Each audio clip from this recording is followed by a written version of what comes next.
There are those that we can do within us as Senate. There are those that we can do as a legislature, which is us and the National Assembly. There are things and solutions that we are being asked to make a change at the level of the executive. We will make the recommendation. There are those that constitutionally mandated institutions, Mr. Speaker, have to do. And we have to interact with them and guide, Mr. Speaker, how they do it. Because like I have already pointed out, Mr. Speaker, these are not normal times, and normal solutions will not get us out of this problem at this particular time, Mr. Speaker. Therefore, the request that we make to you is that get us staffers of Parliament who will classify, as members speak, all these challenges that you are speaking to and cluster them into the various thematic areas so that we are ready and willing to work whatever time over and above the call of duty, beyond even 6:30, Mr. Speaker, if that is what it will take, because unfortunately, we don't have time. That is the other thing that the young people are telling us. That's the other thing that I hear when I listen to what the country is saying. We are willing and ready to work, Mr. Speaker, so that we classify all these challenges and the various solutions that we are prescribing. Some of them have been suggested by other people outside the precincts of this House. Many others will be shared by these members because there are senior people here. There are people who are experienced. They know what the challenges are, and they know what the contribution can be. Therefore, Mr. Speaker, I want to appreciate the meeting that happened yesterday in the afternoon, where we agreed that not even apportioning blame at this particular time will rescue anybody. When the protesters showed up, Mr. Speaker, in Parliament last week, none of us was spared. And I'd like to say, rightly so. Because much as we may have wished that, deal with the National Assembly, they're the ones who are handling the finance bill, they don't care. They just know that you're leaders. And you're the ones who, by whatever means that is possible, have done this or the other. And therefore we say that as a Senate, as we begin our reflection in the next few days, as we propose solutions, far-reaching implications, answers to questions that we are being asked as a people, in both our private and public spaces, Mr. Speaker. Because this conversation has not spared anybody. And it hasn't taken the traditional definitions or characterizations that we know about issues in this country. Nothing to do with religion, nothing to do with the tribe, nothing to do with class, Mr. Speaker. These are unique challenges that have caught over all of us. Mr. Speaker, therefore, we request that when we get our staffers to classify the challenges as they will be enlisted by the various members, say, for example, on the issue of corruption, and this is the proposals that are being made, if our staffers can serve as the rapporteurs, Mr. Speaker, so that later on when we sit to reflect and make our decisions, once we've classified all the issues into the various thematic areas, Mr. Speaker, we will retreat and reconvene as a House, Mr. Speaker, to make the various far-reaching recommendations. Whatever it is that as Parliament we need to do, if it is a change of law, we are willing to do it in record time, Mr. Speaker, and I know we have your cooperation, Mr. Speaker, and you will help us make that. If it is a resolution of the House specific to the various constitutional commissions and independent office holders, Mr. Speaker, we will make a resolution. Because there are two ways in which Parliament makes decisions, Mr. Speaker. We either vote on a bill or we resolve on a matter and give it as a resolution of the House. We intend to pursue whatever means it will take, Mr. Speaker, to heal the country and make us better as we are being challenged in the last few days, Mr. Speaker. The country is complaining of a broken system, Mr. Speaker, that nothing works. Absolutely nothing.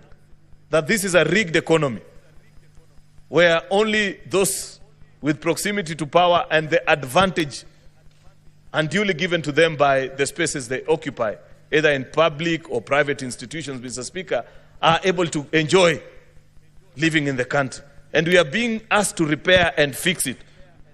Where this thing has reached, Mr. Speaker, it needs an overhaul. I am afraid that not the usual glue and gum that we put into areas that are leaking will solve this time. It's completely broken. If it's a pipeline, Mr. Speaker, it is time to decommission and set up a new pipeline. That's what I hear as being challenged. We are being told that everybody wants a fair shot at life and not our children to get better chances at education. better chances, Mr. Speaker. I grew through our public education systems, from primary to secondary to university, Mr. Speaker. And it was the best at that particular time. People are complaining, Mr. Speaker, that unfortunately, as it is today, nobody with a pen in this country take their children either to public, primary, secondary, or even university, because it's completely finished, Mr. Speaker. The picture of the primary schools that we all went to, Mr. Speaker, while it served and it worked at that particular time, public education is broken at this time. And we must make radical decision, because, Mr. Speaker, that's what they are speaking to. And they are saying, while you guys are okay, what about the kid of the ordinary person? You know, Mr. Speaker, when every time I lost sleep, as I thought through about the issues that we've been through as a country, Mr. Speaker, I asked myself, where is it that we as leaders have lost touch with reality? I didn't grow up as a child of privilege, Mr. Speaker, for your information. I am 38 years old. I came to this parliament at the age of 29. The first 29 years of my life, I spent them in Eastlands, deep in the slums. I have sold sim-sim, like these kids you see on our streets in Ngong Road as you drive, Mr. Speaker. And many times when I see them, I reflect back and I roll down my windows and I share with them, because I know that they are complimenting what their parents are doing. That's what sends these kids out to the streets. I know what it feels, Mr. Speaker. But why is it that when granted such an opportunity, we are not able to make it better? I believe that an opportunity to serve, Mr. Speaker, and this is what I hear us being told as the leaders, an opportunity to serve is to be reminded that we have issues, but we have looked at you and we think you have the wisdom and the ability to make it work for all of us. Can you go and serve? Go and make it possible for the rest of us to enjoy. But unfortunately, either by design or because that is what the country is accustomed to, Mr. Speaker, when you get the first line at the queue, we don't think about the second and the third onwards, Mr. Speaker. We are satisfied that so long as I've had my serving at the table, that should be enough. That's what people are complaining about, Mr. Speaker. And we are here to plead this morning that grant us the opportunity to lead the country as the Senate of Kenya in making the right and the correct decision, so that we don't lose our country. I say this at this particular time, Mr. Speaker, so that people may know that in whatever we say, in whatever we do, anarchy is not an option. I'd wish to plead, even to those that are leading these protests and demonstrations, that if Kenya was to sink, unfortunately, not even them will be spared, Mr. Speaker. And I like the fact that many of the people have begun speaking out and saying that there are certain conditions that you must meet even as a person in some of the solutions that you are prescribing. Because you listen to what is being said in the online spaces, Mr. Speaker, some of the solutions that you can clearly see this will get us into more problems than already we are being unfortunately prescribed on us by people who are not within the borders of Kenya. And that's unfortunate, Mr. Speaker. But like I have said, it's not time to apportion blame and point fingers. It is time to lead the country and point them to the right direction. Because what our young people have done is that they have spectacularly, perhaps painted better than Galileo could ever paint, Mr. Speaker, a picture perfect of the reality of what it means to live in the Republic of Kenya today. Nobody could have done it any better, Mr. Speaker. And therefore, it's our duty. We are duty-bound as an institution to lead. Mr. Speaker, corruption has featured prominently in this conversation. In fact, at the heart of it, perhaps finance bill was just but a trigger. But the bigger conversation that the country is having is on the issue of corruption. And what is it that we need to do? We passed a new constitution in 2010, Mr. Speaker, and we thought at that particular time that we had finally succeeded to slay the dragon of corruption, because this is a challenge that as a country we've dealt with the last 60 years or 50, Mr. Speaker. But the question that people are saying is that instead of actually getting better, despite the fact that we have created independent offices, Mr. Speaker, it has become worse. EACC has crafted, and that's a conversation that we will need to have as a house, and eventually Mr. Speaker, something that we haven't resolved at this point is when we have the thematic areas, shall we resolve them as a committee of the whole? There's a big thinking that says, given the national importance of this conversation, we cannot even relegate it to the committees. There are those that hold a slightly different view, and we will take time to reflect, and I am willing to be persuaded as I listen to my colleagues when they'll be speaking on this issue, Mr. Speaker, whether we deal with it as a committee of the whole. Because we must invite EACC here, Mr. Speaker. And they must tell us, Mr. Speaker, why is it that we are not succeeding? Is it the law? What is it, Mr. Speaker? What do we need to do as a country? Because what we know for sure is that the system has set up, even this design in our counties, Mr. Speaker, of saying you have an ethics and anti-corruption officer at every county, Mr. Speaker. Basically, what it takes is that they are quickly captured, Mr. Speaker, and they become appendages of the corrupt system in our various counties, Mr. Speaker. The same can be said nationally. And this issue, Mr. Speaker, if we are to be honest, and I wish that the country also indulges us, is that corruption is not only a problem of leaders. It's a national problem. It's a values problem that we have as a people. We cannot just speak, Mr. Speaker, about what leaders are doing without taking time to consider and say, how do we demonetize our politics, Mr. Speaker? How do we make politics less influenced and infiltrated by the power of money, Mr. Speaker? Because unless and until a country has that conversation, Mr. Speaker, I am afraid we are not likely to win this conversation. And part of the proposal that must come out of here, Mr. Speaker, is the process of removing money out of our politics, Mr. Speaker. That has destroyed the fabric of our society.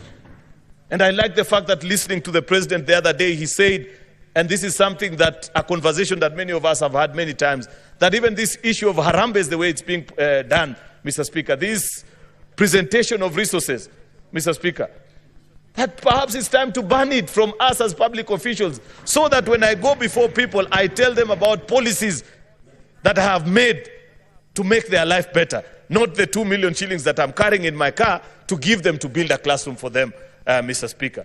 That's a challenge that we must be willing to accept.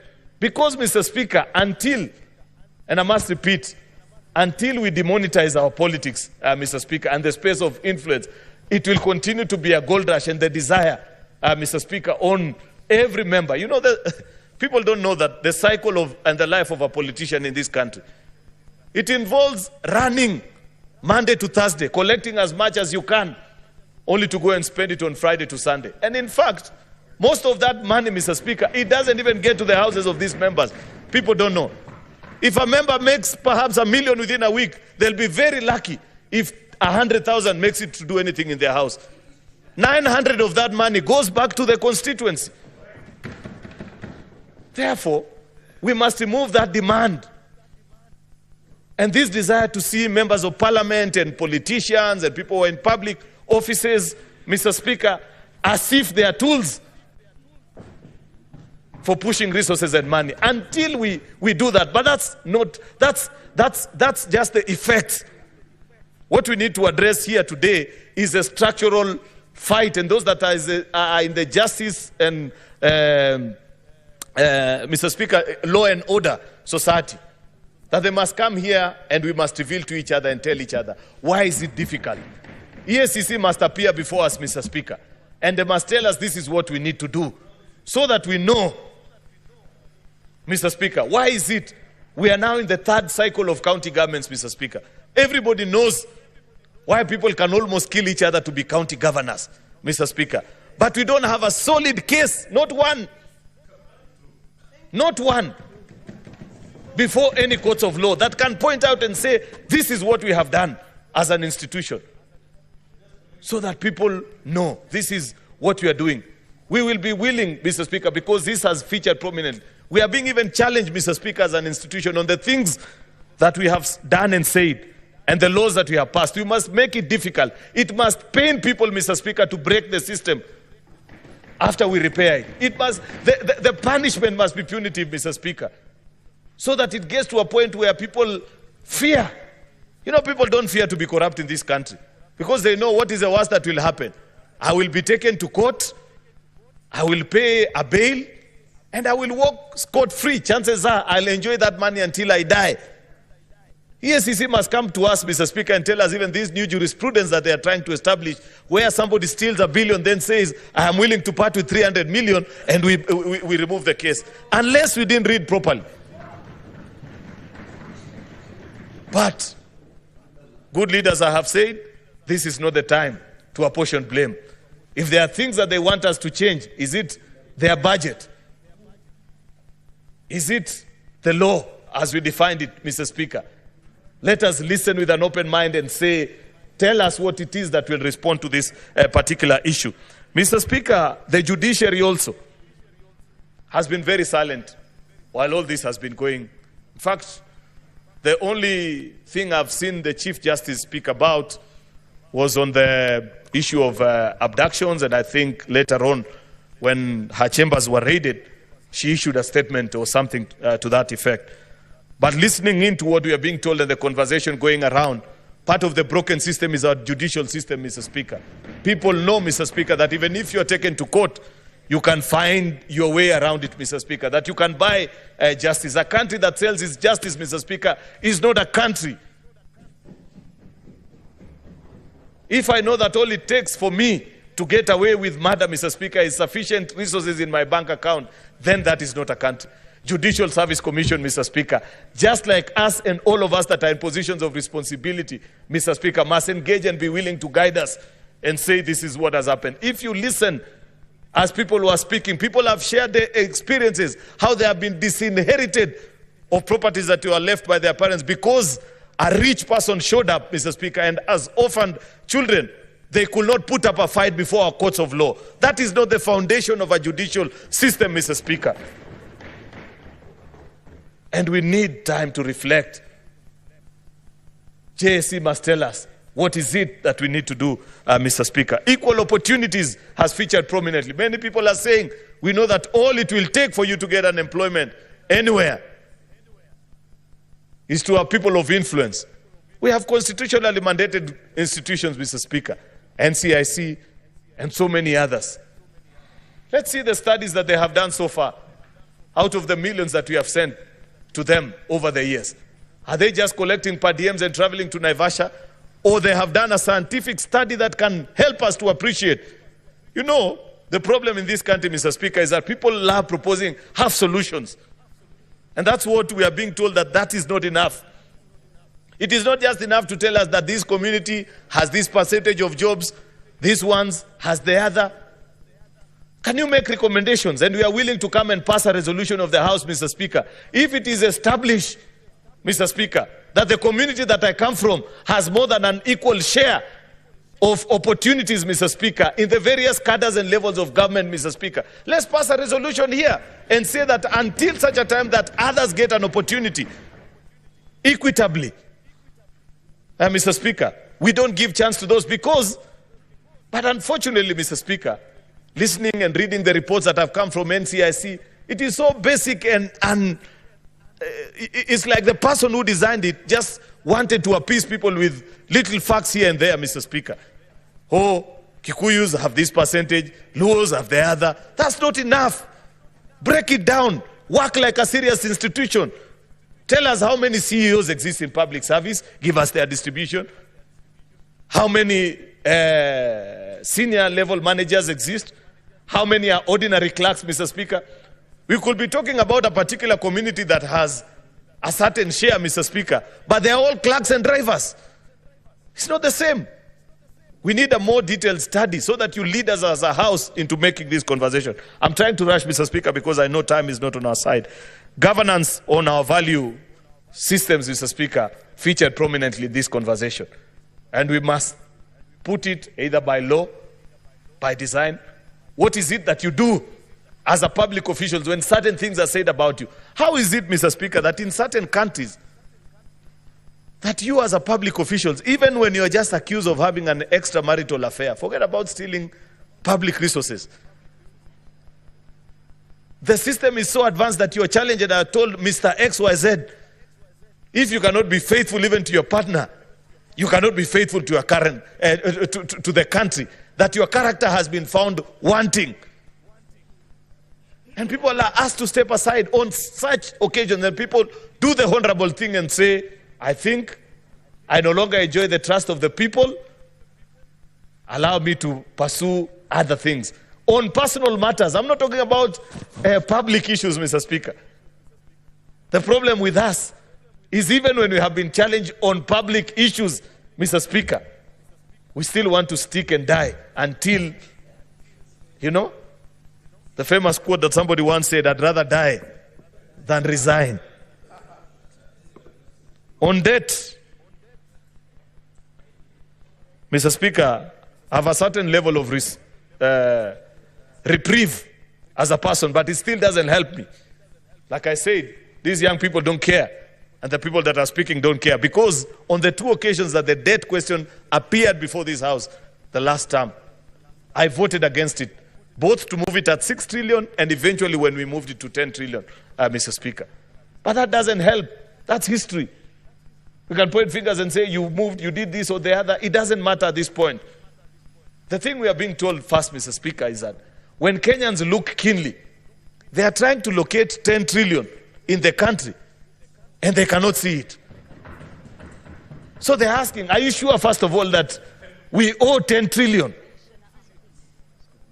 And I have made public confessions, Mr. Speaker. Those that served with us in the Budget and Finance Committee last time, Mr. Speaker, know that when we asked for Kenya's debt register, it was brought to us on an Excel sheet. No records beyond that. And you're being told, company this, you owe them this much, this is the rate at which you borrowed, and so on and so forth. It pointed out to a problem. In fact, on the day that I made my contribution and said that I reject this approval of the debt, raising of the debt ceiling to 10 trillion, that's part of the reasons that I raised that afternoon, Mr. Speaker. And I said, until Parliament has a counter copy of what the Treasury is borrowing, Mr. Speaker, and we rearrange that whole space of our debt, Mr. Speaker, we are not yet out of the woods. Therefore, I don't want to spend a lot of time on the issue of debt, Mr. Speaker, but we are being told that a public audit of our debt situation, Mr. Speaker, is mandatory at this particular point. And I know the executive will do theirs, but even us as Parliament, because it's us who failed in that regard, we must carry out our own, so that we counter-check with what the executive is doing. Parliamentary Budget Office can lead this exercise, but if they need the expertise of other audit firms, including international, reputable, established institutions that can help us in this conversation, people who know about multilateral lending, Mr. Speaker, and going to the financial markets, because there are issues of Eurobond therein and other institutions that we have borrowed from, Mr. Speaker, let us have that conversation so that we know, first of all, Mr. Speaker, what is our debt exposure. Look at even the debt ceiling change of law that we did earlier. Makes sense. We argued and said we want to change how we calculate our debt status, Mr. Speaker, as opposed to having it as a static number, make it as a percentage of the GDP, because that's a more globally accepted standard. And that's fine. And I supported that motion, Mr. Speaker. And we said in 3 years' time, we want to bring our debt sustainability to 55% of the GDP. It is now at 61. We have 3 years. But what is the plan, Mr. Speaker? What did we learn from the past? How comes when you were passing that particular legislation, we didn't tie it so neatly so that we know? You know, bringing debt as a percentage to the GDP to 55% is not an occurrence, Mr. Speaker. It's not an event. It's a process. You have to grow down your fiscal deficit over the years. We didn't put it in law, Mr. Speaker.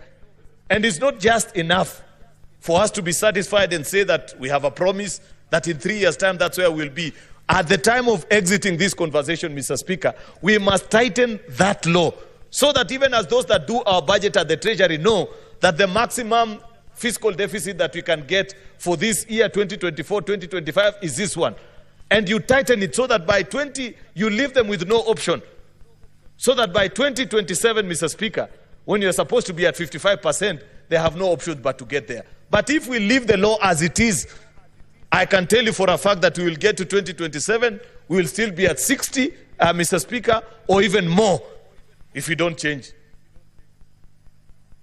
And we must make a decision, Mr. Speaker, as we sit and reflect, because debt has featured prominently in this conversation. As I move to conclude, Mr. Speaker, SRC, Salaries and Remuneration Commission, have been silent as this whole debate has been raging. Silence is not an option anymore, Mr. Speaker. They have to speak to the country. They have to tell us what is it that you're going to do so that we reduce our public expenditure on wages and salaries from 46% to the mandatory 35%, Mr. Speaker. If it means taking a pay cut, we as members of parliament, Mr. Speaker, good people, we have been told that it's not possible, that members of parliament will never do it. We don't have an option. We must do it, Mr. Speaker. The yearly increment that is now being discussed, that we are being told that, I saw that being reported or misreported in sections of the media, that we are now going to earn more. SRC continues to be silent about it, but we must make a resolution and say we reject even that one in light of the financial situation. But as it is, Mr. Speaker, Mr. Speaker, even if the high earners were to take a shave on their salary, that is still not enough. I don't have the statistics, and that's why I've said some of these constitutional commissions have failed us, Mr. Speaker. I don't know what will be the percentage of Kenyans say that earn over and above 100 and 150. But I'm certain, Mr. Speaker, they are in the slim minority of less than 10%. 90% of our public officers earn less than 100,000 and below, Mr. Speaker. And therefore, whatever savings that we can make there, let us make, but over and above, the thing that people don't like, Mr. Speaker. And this featured prominently. Senator Omogeni is out, but he knows this featured prominently in our NADCO talks. And a report that we tabled here, Mr. Speaker, unfortunately, which we haven't done with speed, Mr. Speaker, captured all the wastages that are in the public expenditure space and what we need to do as a country. From page 546 of the NADCO report, I think, to almost page 600, Mr. Speaker. Where things that we understand, things are tight. It's the most obvious thing that people do. Young people are telling us, when you have a job with Safaricom, you can live in Langata. But the day you lose that job, you move downwards to either to South B or Umoja until things get better. That's what we are not able to do as a leadership. We know for a fact that when things were better, we could all fly business as members of parliament. But if you read the recommendations from NADCO, we have said any flight that is less than 3 to 4 hours, surely, must you fly business as a public official. 3 hours. You will not even sleep. You know?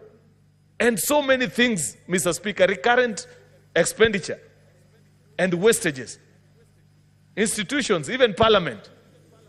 And you know, I saw our staff criticize us and say, yes, we have been saying this or the other. But even our staffers, they need to know that this must come to them. You know, I've served as staff welfare chair, so I know a thing or two about expenditure in this institution. You will hardly get anybody in parliament, Mr. Speaker, on a Friday. Even to consider a report on something that happened in parliament, Mr. Speaker, people cannot consider it in parliament. It must be considered in Naivasha or Mombasa. As is the case in all our public institutions. We must lead by example, Mr. Speaker. And before we exit out of this motion today, we must give a blow-by-blow detail and say, what is it? What happens? Why is it that people cannot think in public offices on Fridays? That there must be somewhere in Naivasha, there must be somewhere in Kisumu, there must be elsewhere. Mr. Speaker, I don't think that there is any correlation between better consideration of a tender document or evaluation exercise that comes when you leave Nairobi, Mr. Speaker. These are extraordinary times, Mr. Speaker, and I must appreciate that there has been guidance, Mr. Speaker, and we are being reminded that because the finance bill has now been sent back via presidential memorandum and all clauses have been deleted. You know, that's a space that many people misunderstand. And sometimes we need to help people also appreciate parliamentary procedures. Number one, finance bill remains to be a bill. It's not an act of parliament, like many people have seen misreported in public spaces and says, oh, it takes effect on such and such a day. But as a sign of goodwill and trust, because trust has been completely eroded at this time, Mr. Speaker, I think the worst thing to do is for the National Assembly to come. The Budget and Finance Committee considers that recommendation immediately, Mr. Speaker, so that people are satisfied that that is behind us. But having done that, of more importance, the National Treasury must table the new budget estimates that captures, Mr. Speaker, the new reality. Less 3.9 trillion, less the 346 that was lost. And people must take a cut. In fact, my proposal, Mr. Speaker, it's a very simple exercise. 346 out of 3.9 trillion budget, Mr. Speaker, is 9%. At least at the national level. Because I wouldn't wish that the same be applied to our counties. For counties, it must be on equity basis, Mr. Speaker. But on government, national government institutions, just do a pro rata cut. If your budget was 300 billion, Mr. Speaker, as an state department or an agency, you submit your new estimates less than 9%, so that you are left to go and do the reappropriation of whatever needs to be done. And by next week, Mr. Speaker, we have a new budget that captures that particular reality. Because, like we are being reminded, living within our means is not an option anymore. And I believe that when our colleagues reconvene in the National Assembly, they'll be guiding us in that particular. But I have to be specific and say, because in the first instance, the distribution to counties was not pro rata, then the shave, I don't know what is being proposed, and we will wish to be reasoned, but it cannot be pro rata to counties, Mr. Speaker. We must, at the very least, I know it's not in my place, but at the very least, Mr. Speaker, counties should not get less than what they got last year. At the very least, Mr. Speaker. I know it's difficult, but somehow, somewhere, we must protect. Though, members, I don't know if you follow this conversation, even in our own county level, people have become more critical in budget-making process. And they are beginning to ask our county governors, can you lay out your budget in public? So that we see also, where is your confidential vote, like there was. You know, there are many budget lines that people don't follow. But now people are becoming more alive to reality of the budget-making process in our counties. And we'll speak later. I'm sure when colleagues speak, they will get time. I cannot say everything. To say on also the architecture of devolution, whether as is presently moving, Mr. Speaker, whether it can work. You know, Mr. Speaker, you are governor. Between 2013 and 2017, many young people, women, and the vulnerable made a life out of doing business with counties. And there was spread of resources within. You know, in every village, you could see a young person and you'd be told so and so. He's a road contractor, he supplies this and the other. He trades with the county, and therefore, people could begin to appreciate. These are things that were completely unknown to the country before the promulgation of the new constitution. Post-2017, there are no such people in our villages, Mr. Speaker. In fact, I have said on the floor of this house many times that unless the governor is your personal friend, or sometimes even unless he's your father, nobody can dare supply to our counties anymore. Nobody can dare trade with them. As protectors and custodians of devolution, Mr. Speaker, the House charged with the responsibility to make sure that devolution works in our county. Before we exit this motion, we must propose a way forward.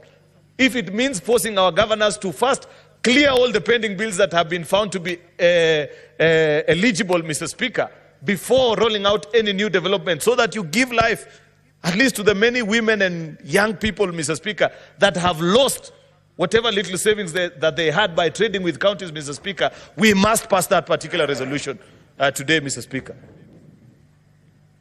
On the issue of police, I just want to speak to two final issues, then I conclude. I once said in a public forum, I was asking, where is the IG? That was in relation to the killings that were going on in Kerio Valley. It's been 2 weeks of protests, Mr. Speaker. Kenyans have lost their lives. Others have been beaten. There have been challenges. Police have faced also very difficult and hostile gangs on the streets. I am yet to hear the voice of the Inspector General. I am deeply troubled by that, Mr. Speaker. It cannot be right. We were in this country, though I was not a leader and I was a young person in university, Mr. Speaker, when we faced the post-election violence, day by day, General Hussein Mohammed will brief the country and speak to the country and give them an update of what is happening.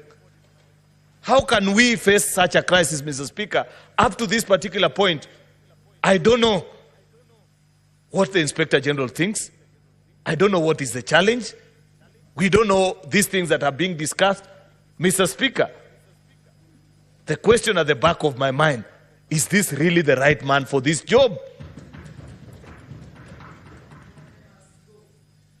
Mr. Speaker, we must think critically, finally, about Article 37.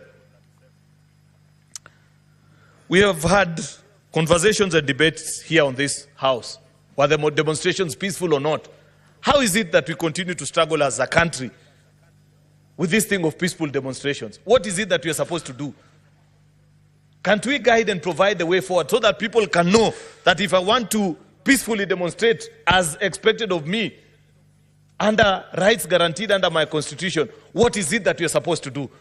Because a new trend is emerging, and we have seen this, Mr. Speaker, where any time when you organize a demonstration, infiltration and separating between those that are peacefully protesting, Mr. Speaker, and those that want to take advantage of the environment and the climate that has been created is difficult to distinguish. And I'd wish to request the House that we don't exit on this motion until first we provide the way forward and guidance. I listened, for example, Mr. Speaker, to one gentleman, one of the organizers of the Occupy Parliament crusade, and he said, according to them, they just wanted to come and sit outside here and listen and make noise as the debate on the finance bill was ongoing. And I said, okay, fair enough. But unfortunately, in the way that they communicated, it was impossible to tell how to do that kind of an occupation. I wish, Mr. Speaker, at that point, that there had been an engagement, either with your office, because you're the person who permits this kind of engagements, so that we know how is it that if today there are 100,000 people who want to come and present a public petition to Parliament, we should be able to facilitate it, so that they know what time they'll come, what they want to do, so that we set the rules and agree, and people know.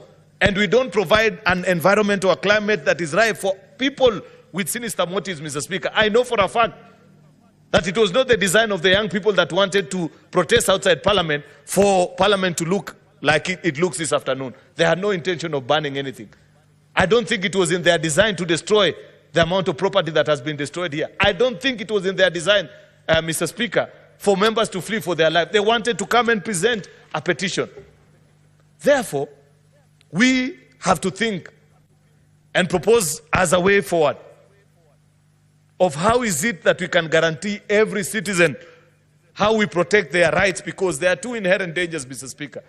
If we don't provide a way forward and a way out of this particular conversation, then it shall be known forever, Mr. Speaker, that it is impossible to have a peaceful protest in this country, yet other countries have it. When we travel, anyway, I don't want to get into a diplomatic challenge by mentioning various countries, Mr. Speaker, but there are countries that you think even are less democratic, but they have provided the space and the means for people to exercise their democratic right, on the right to peaceful protest, Mr. Speaker, and it's provided for, and people make their voice heard. I don't know how we can do it. I know colleague members can guide us on how this is done, but the long and short of this conversation, Mr. Speaker, is that we are sick, and the ordinary medicine that we have administered over the years is not likely to heal us. We need new medication, Mr. Speaker. Therefore, with those many remarks, Mr. Speaker, I beg to move and request the leader of minority, Senator Justice Retired Stewart Madzayo, to second this motion, Mr. Speaker, and lead the country towards the right path. I thank you, Mr. Speaker.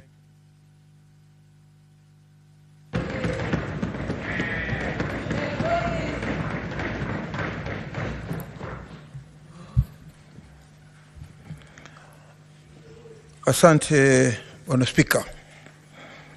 Bwana Spika,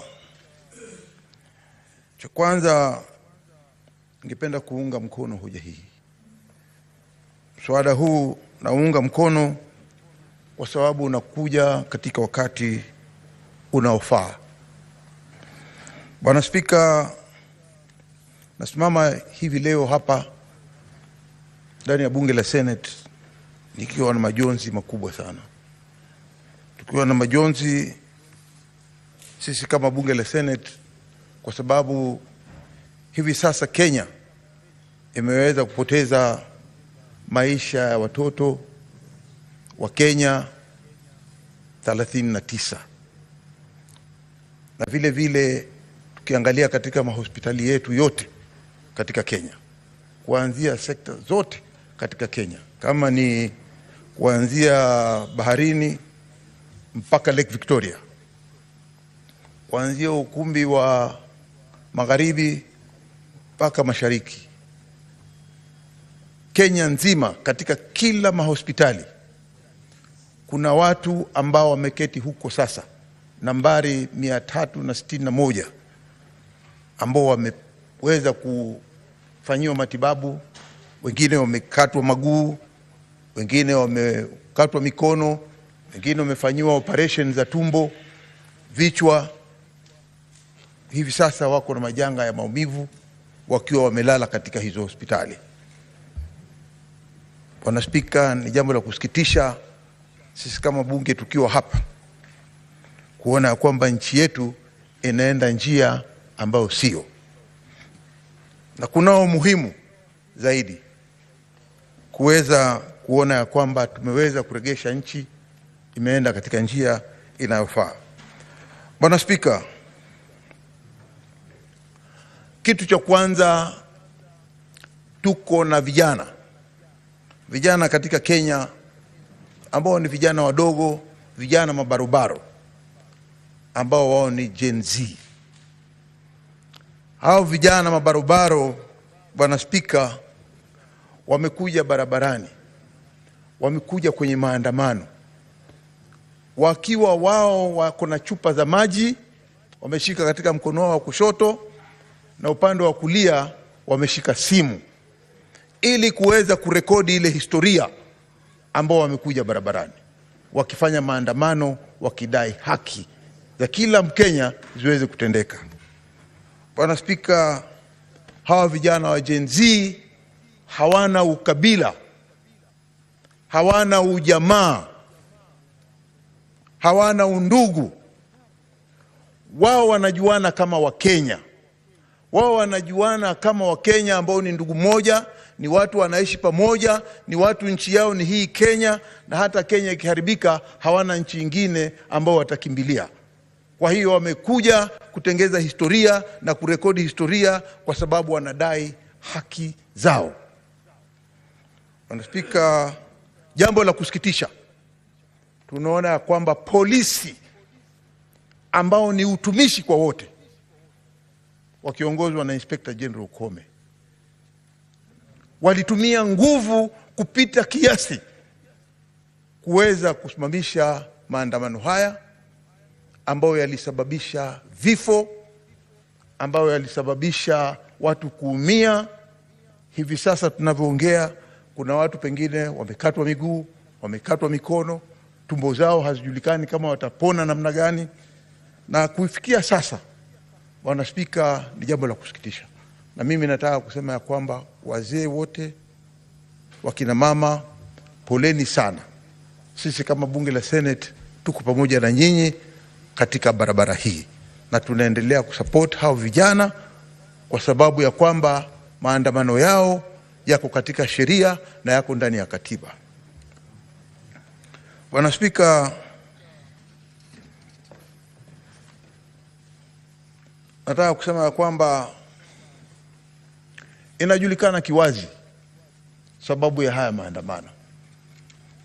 Bwana Spika, sababu ya haya maandamano yaliletwa kwa sababu ya ile bili ama ule mswada wa fedha. Mswada wa fedha ulikuwa na mahesabu ambayo yalikuwa si sawa, yalikuwa yanaweza kutoza ushuru wananchi ambao umepita kiasi. Bwana Spika, tunajua ya kwamba ushuru ni haki ya kila mwananchi aweze kulipa, lakini ushuru ukipita kiasi ama mambo ambayo hayafai kutoza ushuru yakiwekwa hapo, ni lazima watu waweze kuandamana ili kupata haki yao. Bwana Spika, tunaona kabisa ya kwamba hii bili ya fedha ama huu mswada wa fedha uliweza kuleta mushkili mkubwa sana ndani ya nchi yetu ya Kenya, na sisi hatuwezi kulaumu wale vijana wa Genz kwa sababu walipokuja walisema ya kwamba mswada huu unagandamiza kila mwananchi. Haugandamizi tajiri peke yake, haugandamizi maskini peke yake, bali unagandamiza kila mtu katika nchi. Bwana Spika, sisi kama viongozi tunasema ya kwamba ni lazima tuwe na nidhamu. Tuwe na nidhamu kwa sababu Bwana Spika, tunaona ya kwamba hivi wananchi wanavyoendelea kuishi, hawaishi katika maisha mema. Maisha yamekuwa ghali na kila kitu katika Kenya kimekuwa hakiwezi kupatikana kirahisi. Jambo ambalo nataka kusema zaidi ni kwamba kumezuka ile sehemu ya watu kuwa na majivuno. Wale watu ambao wanajivunia sana ni wale watu ambao wanafanya ufisadi. Bwana Spika, tumeona katika harakati za wale wa Kenya ambao juzi jana tulikuwa pamoja. Hivi leo watu hawajamaliza miaka miwili ndani ya hili bunge.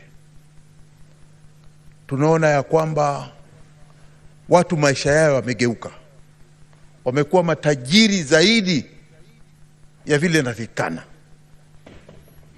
Bwana Spika, utajiri huu ambao unaopata kigafla, kama ambao umechukua ndege unaruka juu unakuwa tajiri mara moja na dakika 45 unashuka chini umefika Mombasa, ni hali ya aibu. Na mambo kama haya ambayo tunaonyeshana, mambo ya kusikitisha. Kenya yetu inataka iwe na amani. Wako watu wanaishi. Tuliona hata yule balozi wa Uingereza alisema sasa watu wamekuja hivi karibuni walikuwa hawana kitu, sasa wamekuwa matajiri mpaka wanatutapikia. Hii ndio tunaona ya kwamba Genz wanasema hii aibu kama hii isitendeke katika nchi yetu. Kwa hiyo Bwana Spika, sisi tunasema tu ya kwamba vile ambavyo rais aliweza kukataa kusaini na akaregesha, ni kwamba huo ulikuwa mwelekeo wa kisawasawa. Anataka kusema ya kwamba wale ambao wamepoteza maisha yao, Bwana Spika, waweze kupewa na waweze kwa serikali iweze kuangalia kwa wale wote ambao walikuwa wamepatikana hasara hiyo katika maandamano haya. Bwana Spika, sisi kama bunge la Senate tuko tayari wakati wote. Hawa Genz wakiwa wanataka kutuona sisi kama bunge la Senate, tuko tayari. Wao waseme ni wapi na mahala gani, sisi tuko tayari, tunaweza kuketi nao. Hakuna wakati bunge letu hili la Senate limeahirishwa kwa sababu hatutaki kuonana na wananchi. Hapana. Hata wakati wa vita, mabunge yote katika ulimwengu huwa yanabaki yakisikiza wananchi, kwa sababu mabunge ndio yanaweza kutekeleza mwelekeo wa taifa. Na hivi sasa sisi tuko tayari. Tunasema poleni sana kwa wale ambao walipatikana katika hii hasara ya maandamano, na kwa wale vijana wote Genz, bunge la Senate liko wazi. Wakati wowote wakitaka kuonana na sisi, sisi kama bunge la Senate tutakuwa tayari kukutana nao. Bwana Spika, la mwisho nataka kusema ya kwamba kwa sababu nimetangulia kusema kwamba kuna watu ambao hivi sasa wamelala katika mochari ambao ni 39 katika ile ratiba ya hesabu, na pia kunaweza kuwa pengine kuna wengine zaidi katika pande zote za Kenya mbalimbali, na wale ambao wameumia. Tunasema kwamba wale mapolisi ambao walitumia nguvu zao, walitumia bunduki badala ya kutumia ile bunduki ambao unatupa kile kikebe cha kutoa machozi,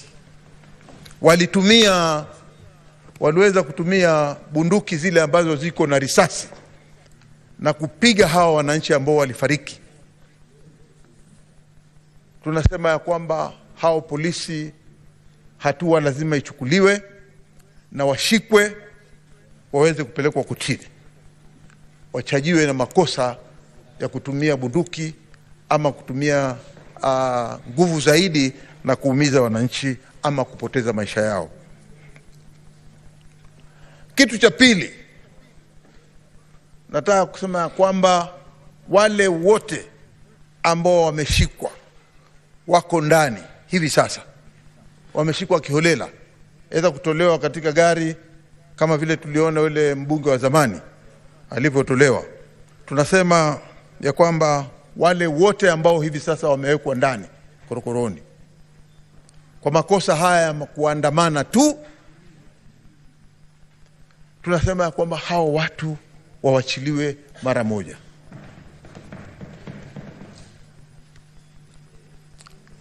Nataka kuuliza rais ambaye ana uwezo yeye kama rais na aliyeweza kuandika hawa watu katika serikali yake, kuna watu wako na record za ufisadi, kuna watu wamefanya vitendo ambavyo havifai kulingana na sheria za Kenya, ile tunaita katika criminal acts.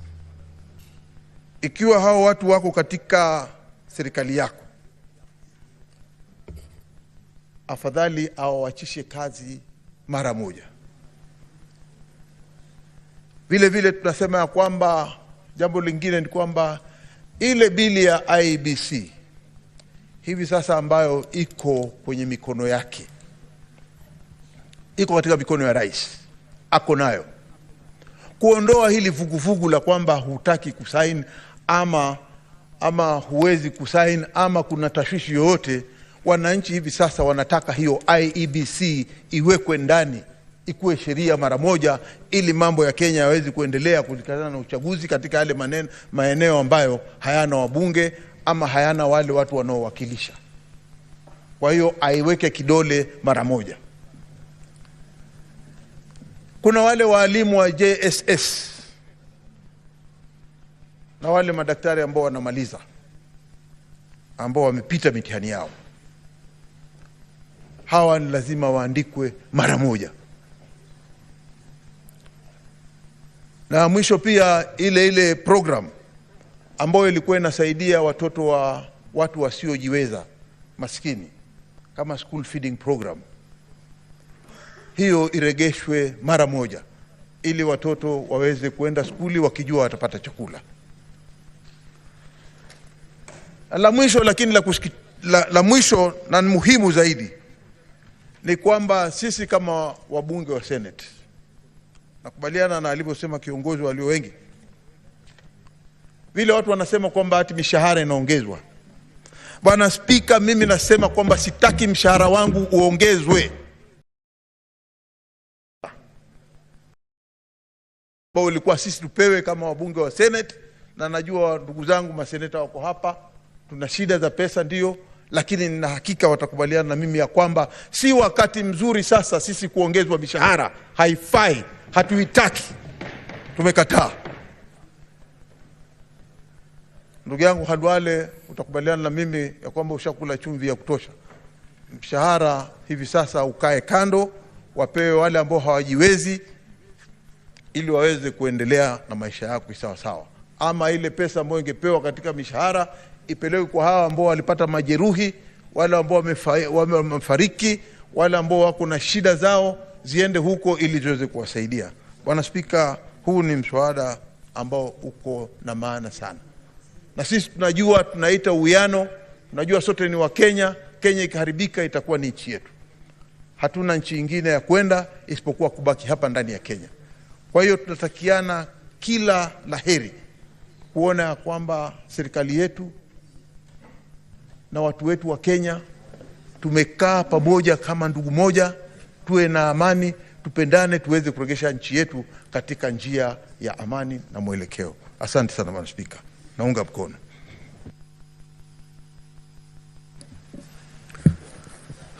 Honorable Senators, I will now proceed to propose the question. Recognizing the state of the nation at this moment, the ongoing protests following the passing of the Finance Bill, National Assembly Bills number 30 of 2024, on the 25th of June 2024 by the National Assembly, the loss of lives, maiming and loss of property that has been occasioned following these protests, cognizant that pursuant to Article 115(1)(b) of the Constitution, His Excellency the President of the Republic of Kenya declined to assent to the bill and referred it back to the National Assembly with recommendation to delete all clauses of the bill, acknowledging that the conversation on the Finance Bill has triggered the broader important public conversation on the question of the high cost of living, juxtaposed against the wasteful expenditure in all public institutions, including Parliament. Further, acknowledging the issues raised by the youth and other members of public to do with corruption, impunity, incompetence within state and public appointments, opulence lifestyles of public officers, unemployment and high cost of living, amongst other issues bedeviling the economy. Now, therefore, the Senate calls upon, 1, the National Assembly to expeditiously consider the Presidential Memorandum pursuant to Article 115(2)(a), 2, all government ministries, departments and agencies and constitutional commissions, including Parliament, to put in place austerity measures in undertaking their respective functions. 3, the Ethics and Anti-Corruption Commission and other government multi-sector agencies in the governance, justice, law and order sector to upscale and make concerted effort to fight corruption. And 4, the National Police Service to seize abductions, unlawful arrests, extrajudicial killings, and exercise restraint in dealing with peaceful and unarmed demonstrators. 5, release of all persons arrested for planning and participating in peaceful demonstrations relating to the enactment of the Finance Bill. 6, the government to waive hospital bills for persons who have been injured and defray funeral expenses for those who lost their lives during the demonstrations. And 7, the judiciary to prioritize and expedite all court cases relating to the enactment of the Finance Bill and the resultant demonstrations.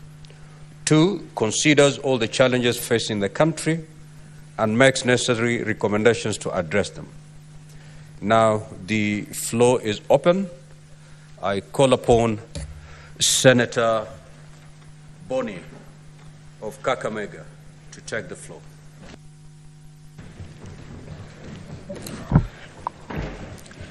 Thank you, Mr. Speaker. Mr. Speaker, accept my compliments for allowing us to reserve time and place for this very important motion. And Mr. Speaker, allow me to equally compliment the leader of the majority and the leader of my minority for speaking not just from their minds, but especially from their hearts. I never thought in my life that in this house I would listen to the wonderful speech by the young Senator Aaron Cheruiyot.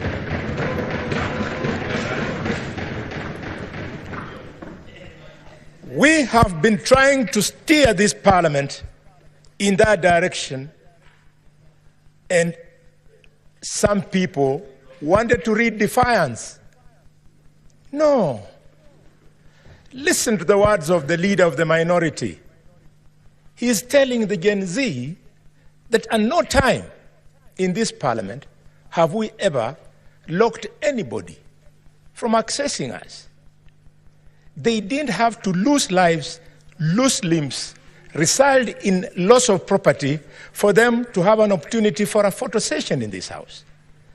Every day, the Speaker's Gallery and the public gallery has not only remained open, but it always have people. In fact, there are times, Mr. Speaker, when we are not sitting, the Sergeant at Arms allows people to come and sit in these benches. We didn't have to pay this price. Mr. Speaker, I therefore want to open my remarks by passing my profound, heartfelt condolences to all Kenyans who lost their lives, who were injured, and whose property was destroyed. Mr. Speaker, I specifically missed to sit in this house on Wednesday last week when I should have, because a woman who has been selling me fried groundnuts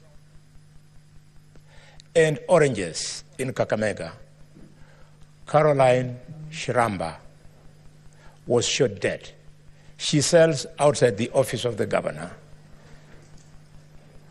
Mr. Speaker, equally here in Nairobi, a young man from Malinya was shot dead. So these things have come very close. And for those who thought that this was something for a particular set of Kenyans, when I went to visit the victims at the General Hospital in Kakamega, one of the victims was the son of one of my chiefs. He was at the forefront in Kakamega. You saw even the son of the Attorney General of Kenya was also involved. I saw the son of Honorable my brother Junjuri was involved. I particularly don't know where my children were. Probably they were also involved. The only thing that missed was that they were not captured on camera. Mr. Speaker, where are we? 4 things that are unprecedented have taken place. The first one is that for the first time in the history of this country, the president refused to assent to the finance bill. It is unprecedented. 2, Mr. Speaker, the youth did what they did. Some people call it inversion of parliament. Others call it desegregation of parliament. I don't know what to call it. I can only say they did what they did. Mr. Speaker, never in the history of the 4 presidents we have had in this country have they ever contemplated on deploying the military the way we did. Mr. Speaker, finally, you saw across the whole country members of the public torching homes and properties of elected leaders. We are indeed in a bad place, and therefore, as we say in our community, when you are mourning, you don't mourn with shame. We must speak to it, as I wish to do now. Mr. Speaker, we are where we are today because Kenyans hate and are angry with the ongoings in the country. And if we don't speak to them and take action, we will go nowhere. It was never the finance bill. It was simply that the finance bill was a trigger. Why? Because public servants, led by ministers, are very, Mr. Speaker, corrupt. And people hate this, and people are angry. Yesterday, colleagues, I was called by a minister whose name I don't wish to bring on the floor because it's not necessary. And he was very angry with me for the position that I have taken, especially over the weekend in Navajo, over corruption in the cabinet. He told me very many strong and bad things. Because people who the other day we were working with here want to think because the Constitution has given them a different office as opposed to the offices as ourselves we have been given, they are therefore in high heaven, they should be worshipped. Nobody should mention their name, even when they are wrong. Mr. Speaker, people are angry and hate public servants because of our own making. The public display of wealth and opulence, unless members of the public can quickly see where you've gotten it, they will not be happy. Over the weekend, I was speaking of a young member of parliament from my community who has bought a helicopter. And I know him very well. I wish him well to continue accumulating wealth. I wish him well to continue accumulating wealth. But please, I'm asking the president to ask himself, how can the membership of an MP to a committee of parliament be the basis for him to be able to afford some of the things that are not affordable? Honorable Didmus Barasa, take it easy.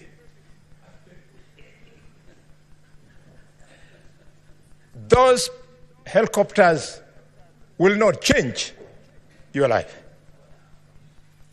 Mr. Speaker, I equally offended somebody whose name I never mentioned in Kakamega over the weekend about this issue of opulence. I just wondered, how would an MP be able to donate 20 million shillings at a Harambe? He was very offended. In another function, I saw a minister of this government carrying a white bag, on the bag like this, and started announcing how many millions are in that bag. Said, Moja, Billy. No. Mr. Speaker, if we don't refuse these things, people like Murkomen will think that they are giving us their money. It's not their money. Those are proceeds of corruption.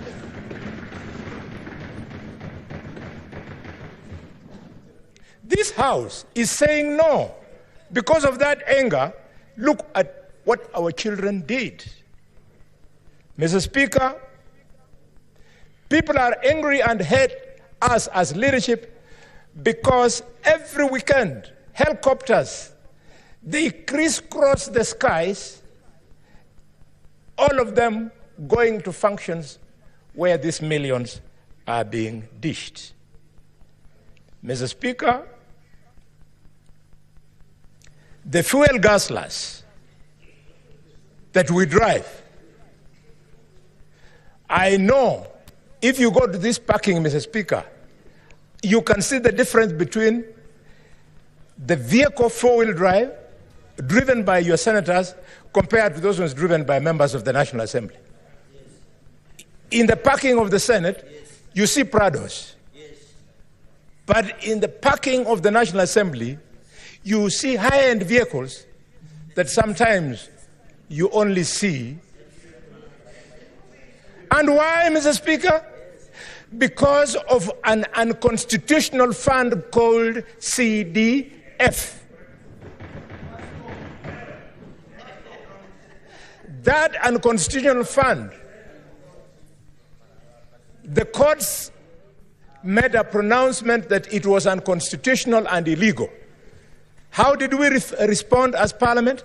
The National Assembly, without blinking an eye, went and exercised legislative impunity by twisting the act so as to be allowed to continue with that unconstitutional, illegal process. Mr. Speaker, as I speak to these gastlers, you have seen colleagues. You are there struggling to rush to this Senate, then an MP, then a Secretary General of a political party comes with chase cars, his vehicle having the national flags with a siren, and the police does not arrest those people. The law is very clear on who should actually fly the national flag. The law should be very clear on whose convoy should be cleared with sirens. This is the impunity that is making our young people to turn against us. Mr. Speaker, I want to celebrate the President for the remark he made on Sunday during the interview that he was fielding questions. I did not support the fact that the President was fielding questions. I did not. Because I know that the President has people who are supposed to have fielded those questions. As like the leader of the majority was saying, the responses to security that the President was doing should either have been done by regular briefs by the IG or by Professor Kidura Kindiki. What was the President being put there being humiliated by the people of the media? But I celebrate him for accepting that we have wasteful expenditure in several offices in this country. Professor respected Githu Muigai gave, while in office, a legal advisory opinion on something called the Office of the First Lady. I urge you, colleagues, to go and read that opinion. He convinced me, and those who will read it after me, that the issue of First Lady is actually foreign to our Constitution. As if it's not enough, we had not only have the office of the First Lady, wife of the President, gobbling millions of shillings, we also have another one for the office of the wife of the Deputy President, another one for the office of the wife of the Prime Cabinet Secretary, another one for the office of the governors. I always say, God bless Kenya. If I had that ambition, then if I were to ascend to one of these offices that people think they should have those wives as first ladies, you would check my family. Who will be my wife? Who will be the first lady? Will be my first wife, my second wife, my third? Which one? Those are private family issues that should never be brought in public. I am a student of Michael Kijana Wamalwa. I am a student of George Welime Captain. I never saw Wamalwa's wife or George Welime's Captain's wife address any function, not in Luhyaland, not in their constituencies, nowhere else. Their purpose was to make sure that visitors have eaten. What became of husbands in this country? Mr. Speaker, very quickly, because the light is now on, people are angry and hate us because of impunity. The impunity you are seeing, that we have a director of public prosecutions who, from Monday to Friday, sits scheming on which language and which law to use so as to help people who are politically correct, criminals who have court cases, to be released. I don't know if that is why. I don't know if that is why we separated the office of the Attorney General from the office of the Director of Public Prosecution and made it an independent office. Not only from Kakamega, but the DPP is my sister's son from Marinya there. That it's not necessary. Let criminals who have stolen property, and you know them, go through the due process. If it was working, some of the ministers in office today would not be ministers. They became ministers because a corrupt parliament allowed them to become ministers, and then the DPP followed it up by withdrawing their cases. Mr. Speaker, impunity of tribalism. Leader of the majority, you have said it. Where will the children from the tribes where the president does not come from, where deputy president does not come from, where the prime cabinet secretary does not come from, how will they get jobs?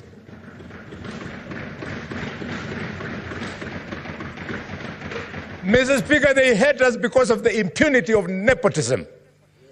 I know of a cabinet secretary who has employed in his office 2 sons of, yes, Mr. Speaker. Mr. Speaker, the impunity, shooting members of the public dead. And they are set free. And we say we are living in a country of rule of law. Mr. Speaker, there is anger and hatred because the government is unable to fix this monster called CBC system. That system has killed free primary education. That system has destroyed the quality of education. For many years, my children have been doing the exam at Marinya Primary School, all of them. It's only right now that for the first time, my daughter, Sonia Inuni Khaluare, is now in class 7 junior secondary in a private school, because at Marinya Primary School, where we all went to, all my children and myself, it has collapsed. There are 2 teachers in a class of 150 teaching our children of the poor. So there's no learning going on, colleagues. Mr. Speaker, there is anger and hatred because of the insensitivity of this parliament. We are so insensitive that when the issue of housing levy was raised, we did not respond critically. Allow me just to conclude. Mr. Speaker, can I? Give Senator Boni further 3 minutes. Thank you. Mr. Speaker, the housing levy, I was shocked. We were addressed by the CS National Treasury, who told us that they were contemplating investing the money collected from the housing levy into treasury bills, meaning that we got money from members of the public and we are unable to absorb it. It therefore teaches me that we should have collected less to meet our capacity to absorb. Instead of wiping people's pay slips, and now we're unable to use that money. Mr. Speaker, finally, things to do. Mr. President, dissolve cabinet, reconstitute it. Mr. President, disband offices outside the Constitution, including CAS, including Prime Cabinet Secretary. It is not in the Constitution of Kenya.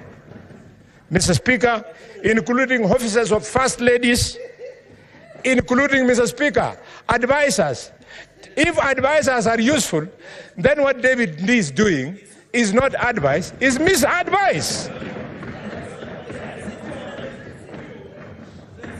Mr. Speaker, the President should quickly restructure the security organs by firing people, the IG included.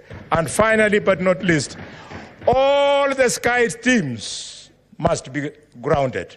I thank you, Mr. Speaker, and I'm on. Senator Wambua. Senator Enoch.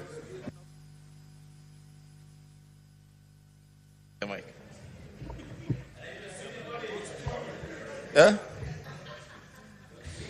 Okay, let me use the dispatch. I have a lot of documents.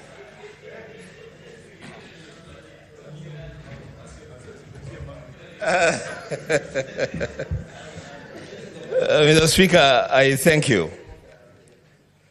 I thank you, Mr. Speaker, for allowing us to provide leadership.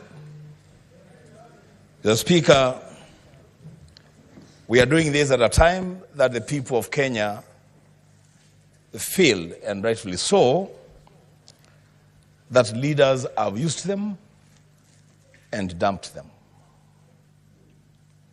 They feel that, Mr. Speaker, that they held the ladder for us to climb to the top of the tree and appropriate fruits for everyone.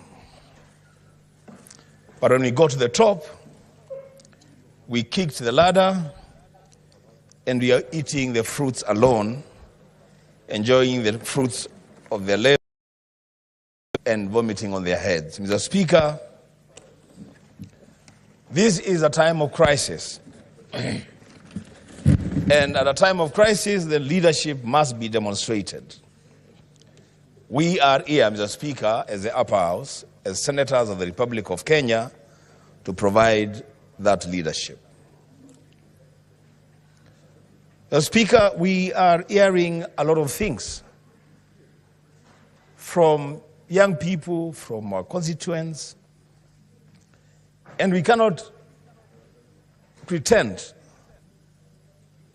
that the things that these people are saying don't make sense to us. These things are sensible. I want to address myself, Mr. Speaker, to 3 issues in that motion. First, Mr. Speaker, is on the Finance Bill 2024-2025, which was a monster that triggered the crisis that this country finds itself in. If the National Assembly, Mr. Speaker, had listened to the people, we would not be where we are today. Mr. Speaker, that's a point at which I want to respectively, as a leader, differ with the President on his comment during the interview. And 4 members of the National Assembly who voted in support of the finance bill would be our future heroes. Mr. Speaker, those 204 members of the National Assembly who voted yes for this bill are sellouts. They have failed this country. They have failed their constituents. They have reason to apologize to this country. And the Speaker, we are where we are,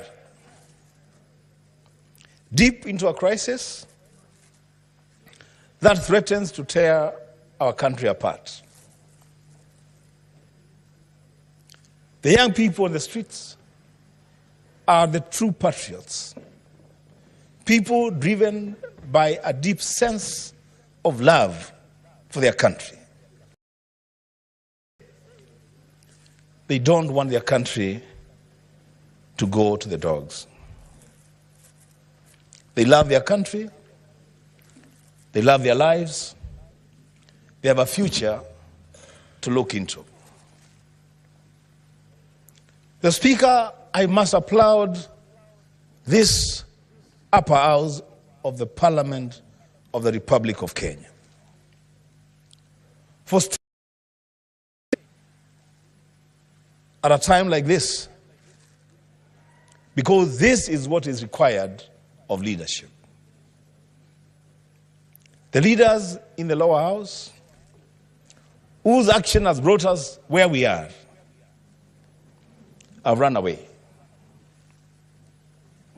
We are here to clean up their mess.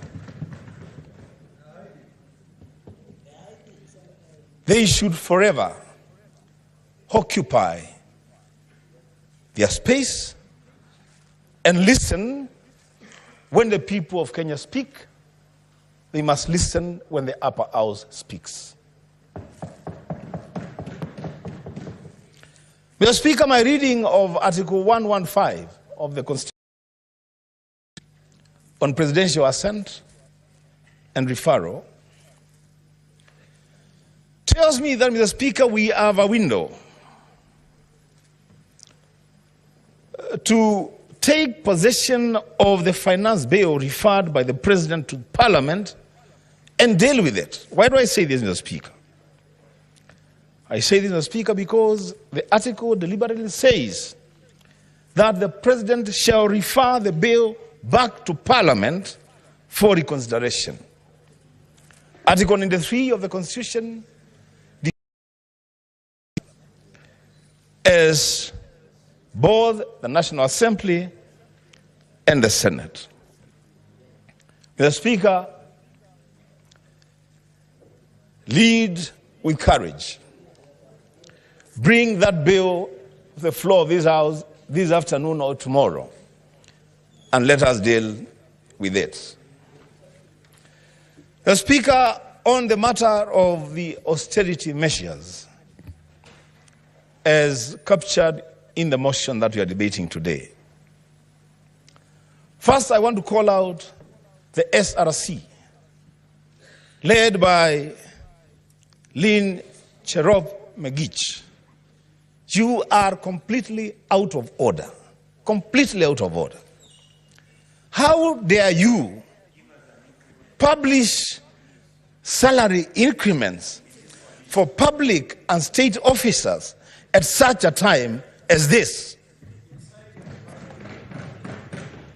What exactly do you want to achieve? In fact, Mr. Speaker, because the majority leader, when he was moving this motion, he said that there are some institutions that must appear before us. The first institution should be the SRC. Who has sent them to fuel discontent in the country at a time that this country is bleeding? Who does that? Mr. Speaker, I want to echo the words of my leader, the minority leader in the Senate. We as senators, and we will pass it as a resolution at the end of this motion, we are not interested in that pay rise. We are not interested. In fact, one of the conversations that we have been having, and it will crystallize by the end of this motion, is where do we cut our own budgets as a Senate, as individual senators? For the SRC to do what they have done, I want to say this on the floor of this House: shame on that institution, and shame on Lynn Cherop Megich. The Speaker, the other officer that I want to call out, and I want to borrow the ears of the majority leader, because this is important. This is very important. I want to call out the head of public service, and for a reason. On May 24th, a day before this crisis started in this country, the head of public service wrote to the Public Service Commission to begin the process of recruiting CASs, the Cabinet Administrative Secretaries. Who does that at such a time as this? Who does that? Mr. Speaker, we want to call on the head of public service to receive that letter like yesterday. You cannot be advising or seeking advice from the PSC on how to recruit cabinet administrative secretaries at a time that we are saying we cannot afford the cost of running these offices. The Speaker, the next person of interest that should appear before this Senate and speak to the country is the head of the public service. The Speaker, I want to challenge the President, respectively again. The cost of living is what it is. Too much talk is not helping anyone. We have said everything that could be said. It is time for action. And there are things that I know the President can do and bring down the temperatures in this country. One of the things that he can do, even today, is to reduce the size of his cabinet. Mr. Speaker, the Constitution, Article 152, gives the President the minimum number of cabinet secretaries and the maximum number. He can appoint between 14 cabinet secretaries and 22 cabinet secretaries. As we speak now, we have 21 cabinet secretaries. The Speaker, I want to call on the President as a demonstration that he has listened and understood what the people are saying. Reduce the size of your cabinet from 21 to 14, the minimum. Merge departments. Reduce the number of principal secretaries from 51 to around 30, or even 14, to match the number of cabinet secretaries that we have. The Speaker, and there is comparable jurisdiction to this argument. When you look at the United States of America, where we go to borrow money all the time, and we go for benchmarking all the time, Senator Alwale, the size of the cabinet in the US is 15, with a population of more than 340 million people. 14 cabinet secretaries in the US. When you look at China, with a population of more than 1.5 billion people, the members of the State Council, whose equivalent is the cabinet secretaries, are 26.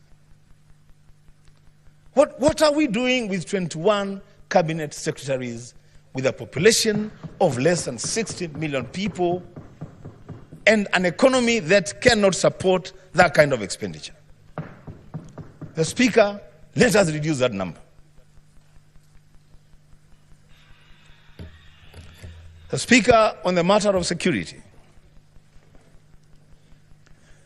it is time for us all, and especially those who are in authority, to walk the talk.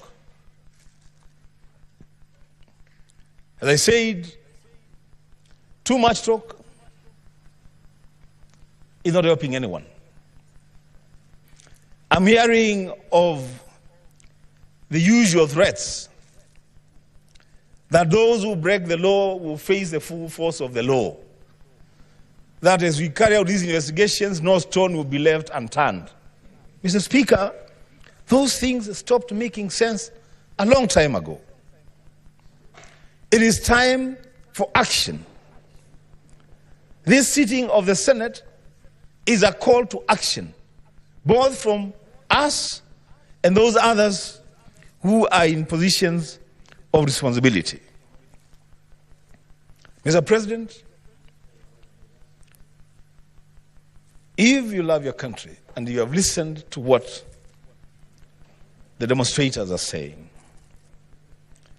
let AIDS roll in the security apparatus and departments of this country. Speaker, I asked some young people from my office to tell me when, lastly, the Inspector General of Police, Japhet Kome, spoke to this nation.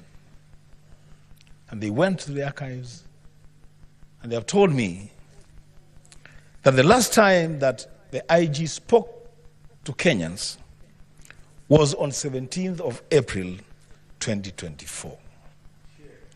And what was he saying? He was saying, and I quote, that as the Inspector General of Police, I would like to assure you, he is speaking to a contingent of police officers being dispatched to Haiti. He's saying, I want to assure you that they, the officers, have the capability, capacity, and training to succeed in this mission, and that they will deliver when they get to Haiti. That's the last thing that Kenyans heard from the IG. When the country is burning, the IG is silent. So, Speaker, one of the requirements for demonstrations is that demonstrators would notify the police, they would be guided on where to go and how to organize their demonstrations, be escorted through streets or wherever they are going, presentation of petitions. The IG is absent. Mr. Speaker, Mr. President, the words that the President used on the former IG, Mr. Mutiambai, on the level of incompetence and being clueless, perhaps those words are better suited used on IG Kome. Perhaps actually the President spoke too early when he addressed Mutiambai. Talking about incompetence and lack of capacity, the Inspector General of Police is the embodiment of lack of capacity to lead the Kenya Police Service. Mr. Kome must leave office immediately for this country to enjoy peace and tranquility. The Speaker, lastly, let me speak very briefly on this matter of corruption. The Speaker, corruption has become the order of the day in this country. Unfortunately, the institution that has been charged with the responsibility of fighting corruption is itself the biggest den of corruption. The EFCC, the Speaker, is either unwilling or unable to fight corruption in this country. They will not help us in this journey. The Speaker, I've listened to the presentation by the majority leader on the performance of the judiciary. Though I have gone on record to applaud the CJ, the Chief Justice, for having the courage to lead from the front, a lot more needs to be done in the judiciary, and especially on matters corruption. That justice now has become a commodity of sale in the judiciary is a very sad state of affairs in our country. We want this monster to be tackled properly, and the Speaker also challenged the demand side of corruption. Because there's also that demand side of corruption, the Speaker. We must have a candid conversation as a country. When churches and schools and hospitals and all manner of institutions, when they look at their members of parliament, the people serving the public service, as the people who are supposed to give them money in Arambes to do all these manner of things every weekend, every day of the week, where is it that we expect these people to get this money from? Mr. Speaker, we must have a national dialogue, a national conversation on how to fight corruption.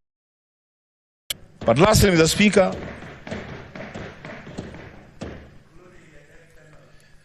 the Speaker, including what Senator Onyonka has said, but more seriously and more importantly, this thing about members of parliament, about public officers being expected to dish out money in Arambes every day,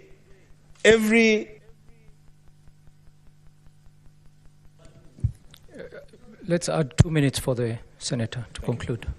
Thank you, the Speaker, for indulging me. So this idea of members of parliament being seen as moving ATMs, people who have so much money to just give, to people. Mr. Speaker, that will not help us. We must learn to live within our means, both the leaders and the people being led.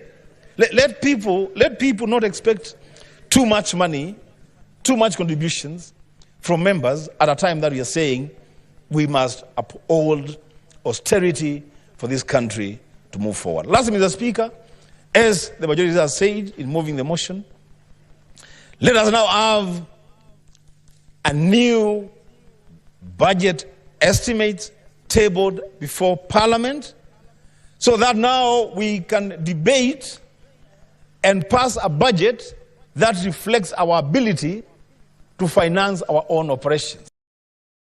There's no reason why the members of the National Assembly added themselves 30 million shillings for CDF. What for? If you multiply 30 million shillings by 280 constituencies, that is 87 billion Kenya shillings. 8.7 billion Kenya shillings. Why are we doing that? For what? In fact, that money should be going to counties as part of the equitable share. The Speaker, we must confront these issues and deal with them as they are. The Speaker, with those many remarks, I support the motion. Senator Samson Cherargei.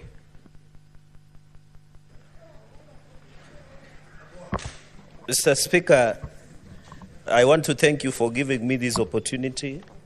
I want to congratulate the majority and minority leader and my colleagues, Mr. Speaker, for having to resist the temptation to go and hide, just like our colleagues have done, Mr. Speaker.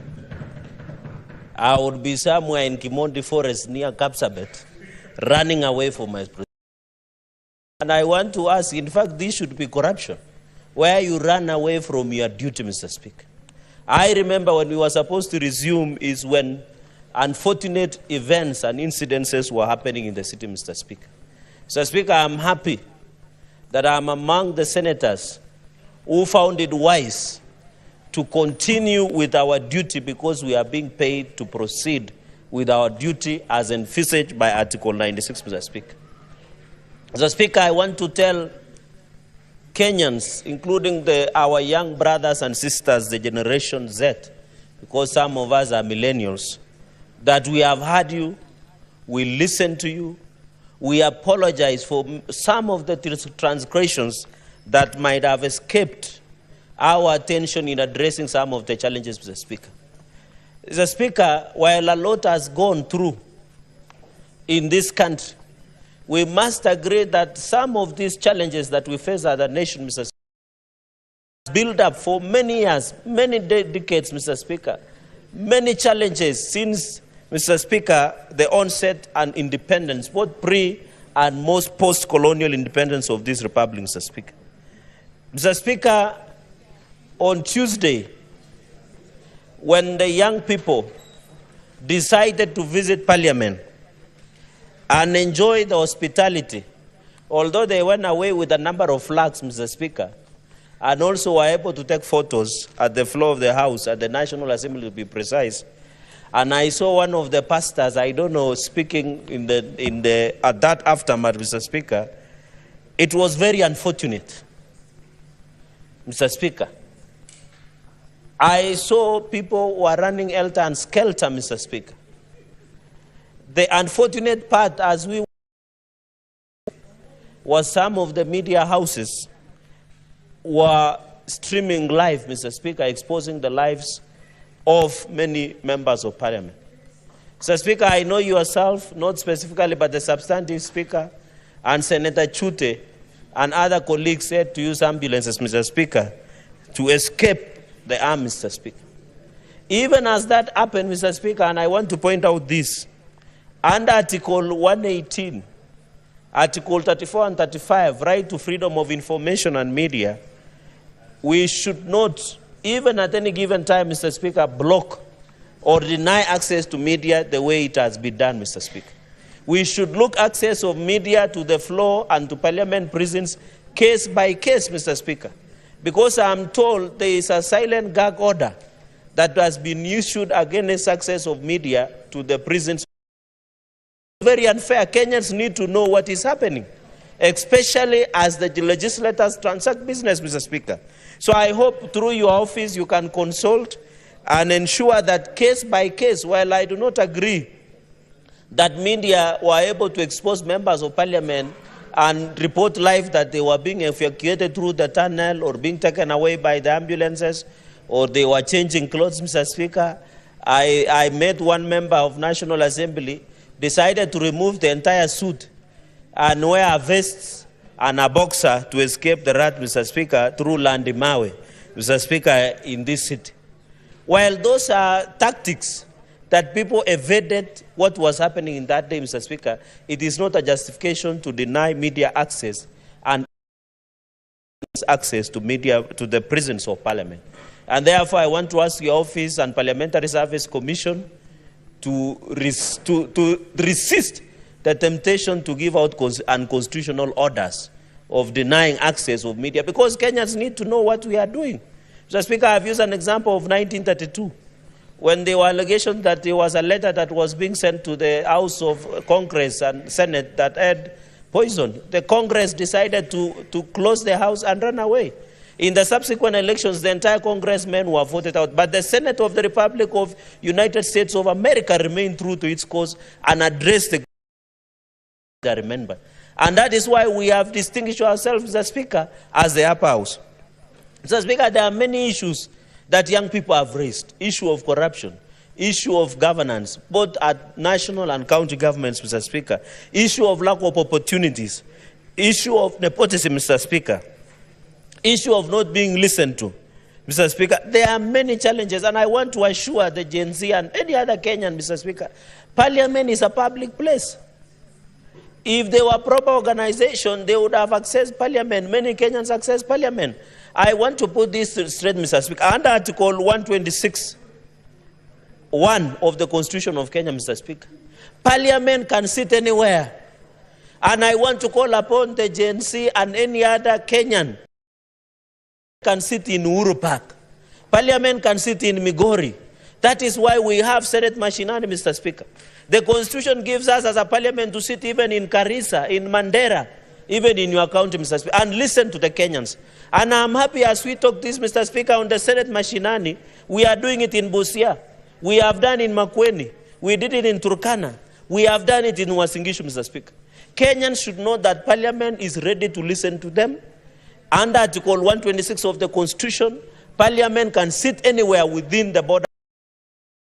Even if they want us to sit in KICC, we can sit there, Mr. Speaker, and listen to Kenyans, and especially the Gen Z, Mr. Speaker. Number 3, Mr. Speaker, from the onset, I want to send my deepest condolences, Mr. Speaker, from my family, from myself and the great people of Nandi County, to many Kenyans who have lost their lives, unfortunately, and wish quick recovery, to many Kenyans who are both, Mr. Speaker, have endured injuries during this, Mr. Speaker. And therefore, Mr. Speaker, even when we exercise Article 37, Mr. Speaker, the law is that it must be peaceful and unarmed. On the first few days when the young people came out, Mr. Speaker, the protests were largely peaceful. It was later, Mr. Speaker, infiltrated by the criminals, Mr. Speaker. Seen incidences where the security officers have been injured. You remember the inspector of the police that lost both hands, Mr. Speaker? We have a number of police officers who they have injured and some have lost their lives, as well as the protesters, Mr. Speaker. I want to ask, even as you protest under Article 37, Mr. Speaker, which is your right, peacefully and unarmed, let us resist the temptation of allowing goons and criminals to infiltrate, Mr. Speaker. And I want to challenge the DCI and other security agencies, Mr. Speaker. Should anybody who is a criminal or goon who is looting public property, Mr. Speaker, because I know, Mr. Speaker, the business community was stating that, and I hope the Ministry of Interior will sit and evaluate at the end of all these chaos, Mr. Speaker, because I saw they were putting value of looted property to be around 3 billion Kenyan shillings, Mr. Speaker. Therefore, I want to challenge, Mr. Speaker, that even as young people and any, they should do so in a peaceful manner, and the police should provide, Mr. Speaker, the necessary security. Mr. Speaker, I want to borrow the many other issues that my colleagues and associate strongly with. Ordinarily, it should not be the president responding to all these other issues, especially on regular security briefs, Mr. Speaker. I would have expected even the police spokesperson. We used to have somebody called Owino as the police spokesperson. Mr. Speaker, Brian Shusho. Now we have the Inspector General of Police. In fact, the only time Inspector General of Police has responded is when he saw allocations of fatalities in Haiti. He sent a statement, Mr. Speaker. Even not legally, even morally, Mr. Speaker, the Inspector General of Police should have even appeared on a regular basis to update the country on security situation, Mr. Speaker, and tell the country how many people, unfortunately, have died, how many have injured, how many properties have been looted, or what is the state of the security, Mr. Speaker. What is the state of the homeland security, Mr. Speaker? I think that is the least we expected from Inspector General of Police, Mr. Speaker. And therefore, I think his stay in office is no longer tenable, Mr. Speaker. We must do a proper reshuffle within the security apparatus of this country, especially the homeland security, Mr. Speaker, so that we have a police service, not a police force, as was envisaged by the Constitution of the Republic of Kenya, Mr. Speaker. So I agree with my colleagues that the Inspector General of Police must be called out for failing to provide leadership, Mr. Speaker, for failing to morally and legally even update the country on security situation, Mr. Speaker. We are being told there was demos, Mr. Speaker, yesterday. There are others being planned on the way. The least we expect, cases of where police have shot, Mr. Speaker, incidences. It should be briefing the country at what circumstances that the police shoot some of the protesters, and are they working together with independent policing oversight authority? I pour, Mr. Speaker. Number 3, Mr. Speaker, is on corruption. My colleagues has put it, we know, Mr. Speaker, when I raised an issue of opulence of some of the cabinet ministers, I was blasted, I was accused of being jealous, I was accused of not knowing how to do deals. Mr. Speaker, I was accused of coming to take tea and mandazi in parliament instead of going to Tanzania and other countries to broker deals, Mr. Speaker, which is very unfortunate. And I was just calling out, don't eat too much and vomit before the feet of Kenyans. As a former ambassador would say, Mr. Speaker. Even in my culture, where I come from, you don't eat and open your shirt. It is a culture, Mr. Speaker. And I called out, and you remember, I was being blasted left, right, and center, Mr. Speaker, and I warned them that if this trend of displaying opulence by members of parliament and some cabinet ministers without humility, and I'm happy, Mr. Speaker, for the last 2 weekends, at least the quality of hair has improved. Because when choppers were crisscrossing, it was also affecting our agenda of climate change, Mr. Speaker, where people would fly in, land, reorganize the program of a funeral or a church service, speak, insult other elected leaders, Mr. Speaker, call them dimwits, call them fools, the way I was being called in Nandi last year, give out the money that God knows where they got it from, millions of shillings, and they fly away from the chopper, disrupting, Mr. Speaker, a social function for the next 1 hour or 30 minutes, Mr. Speaker, until they settle, Mr. Speaker. So the issue of corruption, and I think, Mr. Speaker, as a proposal to the President and EACC, Mr. Speaker, we must start doing lifestyle audits to all of us, state officers and all governors. Any person who is serving in a public office, we must do lifestyle audit. We must know, so that the reason Kenyans were on the streets, the reason Genz were calling us out, is because they are wondering, how can you contribute 20 million shillings in an Arambe, and yet they don't have even 100 shillings. They were wondering, minister would be an Arambe counting millions of shillings, and the roads are not there, Mr. Speaker. And the water is not there, Mr. Speaker. So they are wondering, we are telling them the economy is bad, but we preside an Arambe worth millions of shillings, Mr. Speaker. It is not bad to do an Arambe. It is not bad to help people, but we must do their part. And I'm telling you, I know some people, even who had bought shirts for funerals, dark suits, because their only thing was just, when they hear social function, Senator Sifuna, they appear. But they have never visited the bad roads that are in our counties, or look even at the water, Mr. Speaker. But they will find time to go and insult other leaders, Mr. Speaker. I think corruption also is not doing your job. Mr. Speaker, it doesn't necessarily that you have stolen, failing to do your job with integrity, reporting to your duty station. And therefore, number 3, I propose that EACC must be disbanded forthwith with capital letters. They have failed from national to counties, Mr. Speaker. In fact, when you steal, they come and see you may attend, they slap you on the wrist, and they go away. If today EACC was serious, 3/4 of governors would be in jail by now. I can tell you for free.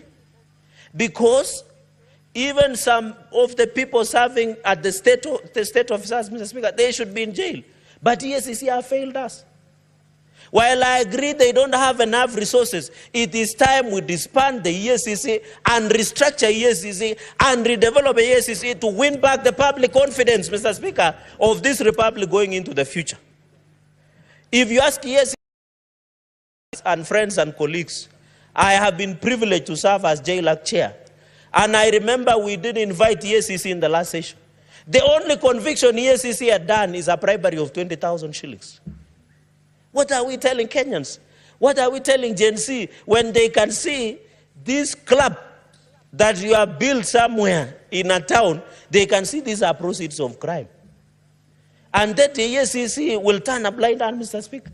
We must resist, and I want to request, even as EACC struggle with the challenges of resources, we must disband, restructure to win the public confidence of this republic, Mr. Speaker.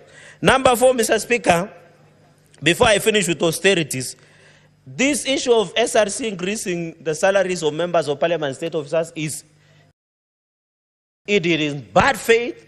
It wants to increase the public discontent, Mr. Speaker, and SRC must be called out, Mr. Speaker. You remember when UHC colleagues, interns, we invited SRC here. They told us there is no money to increase for UHC doctors or JSS, but they are quick to increase money for us members of parliament to create discontent and fuel the country into discontentment of members of parliament, Mr. Speaker. we never requested for the increment of salaries. We have never. SRC is abusing its own power by trying to set us against the public. And I'm happy a number of colleagues have responded to this blackmail, misleading corruption by SRC, Mr. Speaker. And I also propose SRC must be disbanded, Mr. Speaker, and serve. Let the SRC commissioners not serve monthly. They should serve as. Because the problem we have with SRC, they are not serving part-time. They are busy trying to set and regulate salaries so that they justify their work in office, Mr. Speaker. While SLRC chair is giving herself a 10 million car grant for a Prado from Toyota Kenya. She is increasing her salary. She gets 2 car grants within 4 years, Mr. Speaker. The SRC, and I want to say and tell Kenyans, I am not interested. In fact, what I'm proposing going into the future, members of parliament, we should serve in part-time, just like other countries, Mr. Speaker. Then we agree how it works out. If that is the solution that will bring back the confidence of this Republic of Kenyans, Mr. Speaker. Mr. Speaker, on judiciary, I served and I have the privilege of information. Mr. Speaker, Kenyans file more than 500,000 cases per year. I saw the chief effectively saying they can open up to midnight to handle these issues that we are experiencing. But she has never done anything about clearing backlog, Mr. Speaker. The bitterness Kenyans have is that they have a court case. They have not gotten a court order. For those people who do not have means, they are suffering, Mr. Speaker. But the Chief Justice, to appear right and to appear popular, not to appear right, to appear popular but not right, is just giving a public relation exercise to the gallery by saying now, since everybody is no longer safe from Genz, and you know he was visited the other day in his office, she thinks by saying, let us handle all the protesters being brought to court, Mr. Speaker, who are not orgoons, is fair.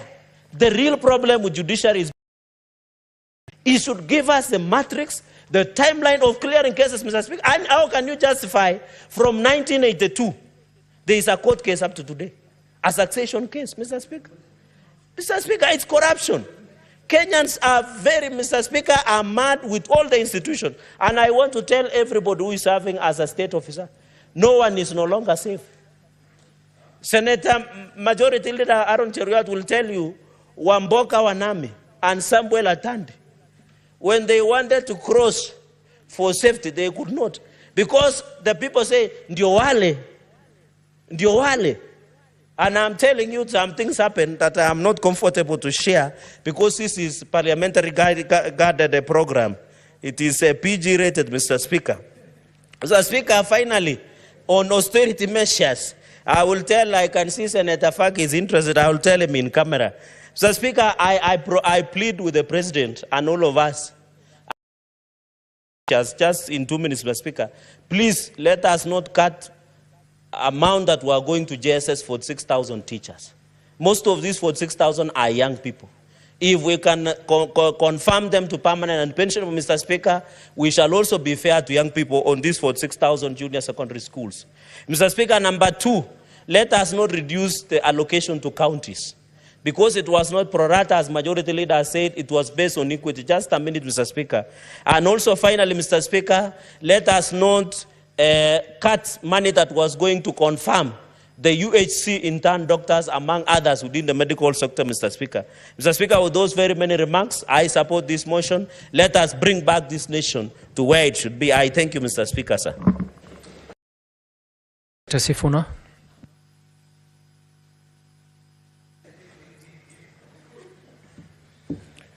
Yeah, thank you very much, Honorable Chair. First, let me start by saying that I want to laud the leadership of the majority and the minority sides that have brought this motion this morning.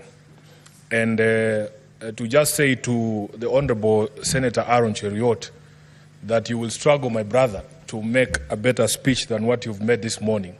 And I am sure it has given a lot of hope to a lot of people in this country that in fact this institution of the Senate can rise to the occasion when other people are failing. They say that with great power comes great responsibility. And I don't think that in this House there was somebody with a greater responsibility, leader, to set the tone for the discussion that we want to have this particular morning. I think I hear what Kenyans are saying.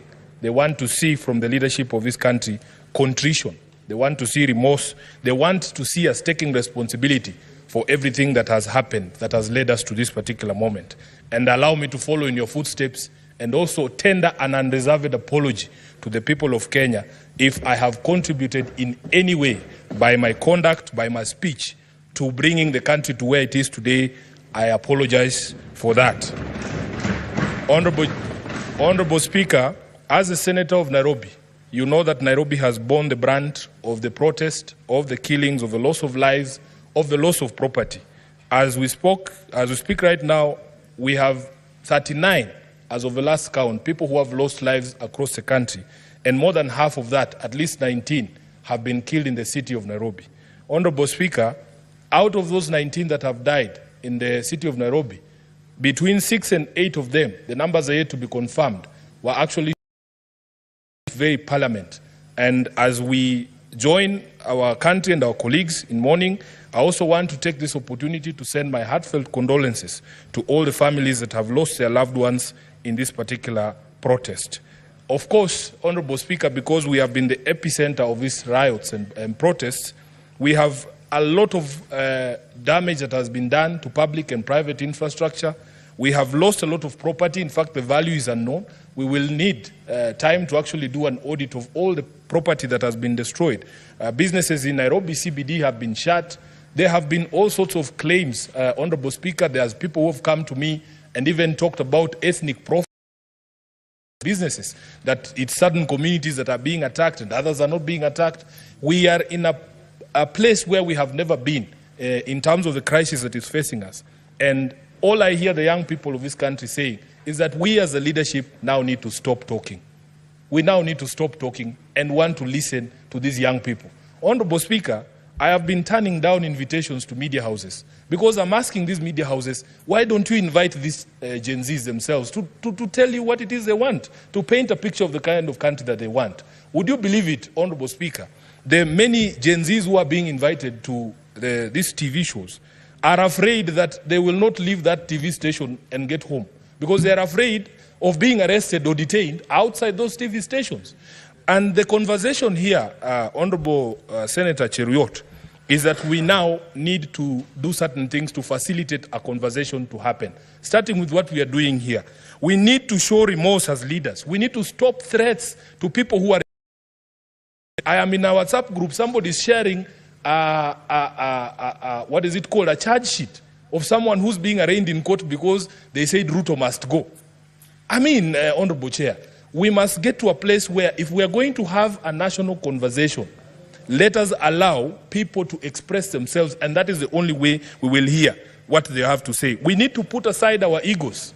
I know some of the things that we are being told and the things that are being directed at us is very humiliating.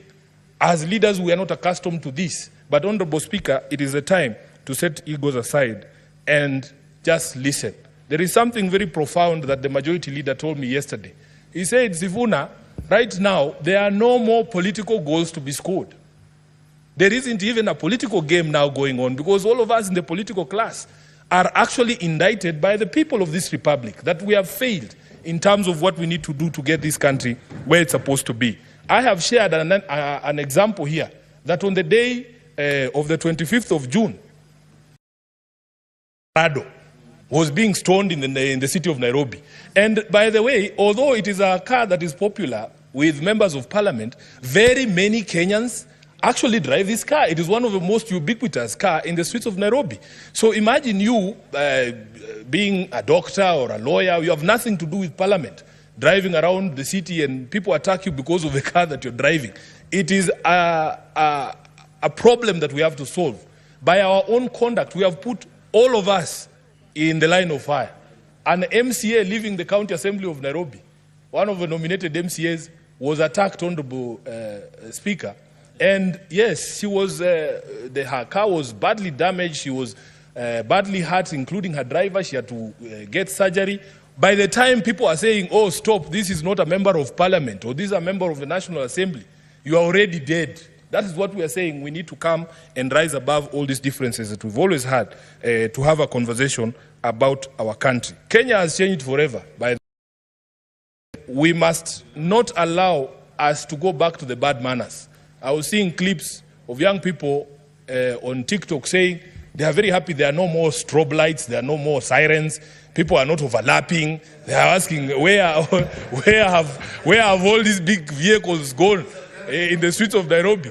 Honorable Speaker, I saw a newspaper article in the Standard today saying that MPs are in hiding, members of the National Assembly are in hiding. And the question is, where are these members? I'm very proud to be a senator today, that we are not hiding from the people. We are here to actually take responsibility for all our actions and to try and assuage or deal with the problems that we have contributed in bringing about. So, Honorable Speaker, there are things, in my view, that we can do. And this moment does not call for us to tell the young people what to do. We need to demonstrate that we are hearing what they are saying and look at ourselves in the mirror, Honorable Speaker. It has to be about us. We start with the House of Senate and the House of Parliament generally, so that we are able to demonstrate that we understand what these young people are saying. So in my presentation, Honorable Speaker, I will be proposing that we don't tell anybody else other than ourselves what we are going to do going forward to try and help this country to move from the quagmire that it finds itself in. And there are very low-hanging fruits.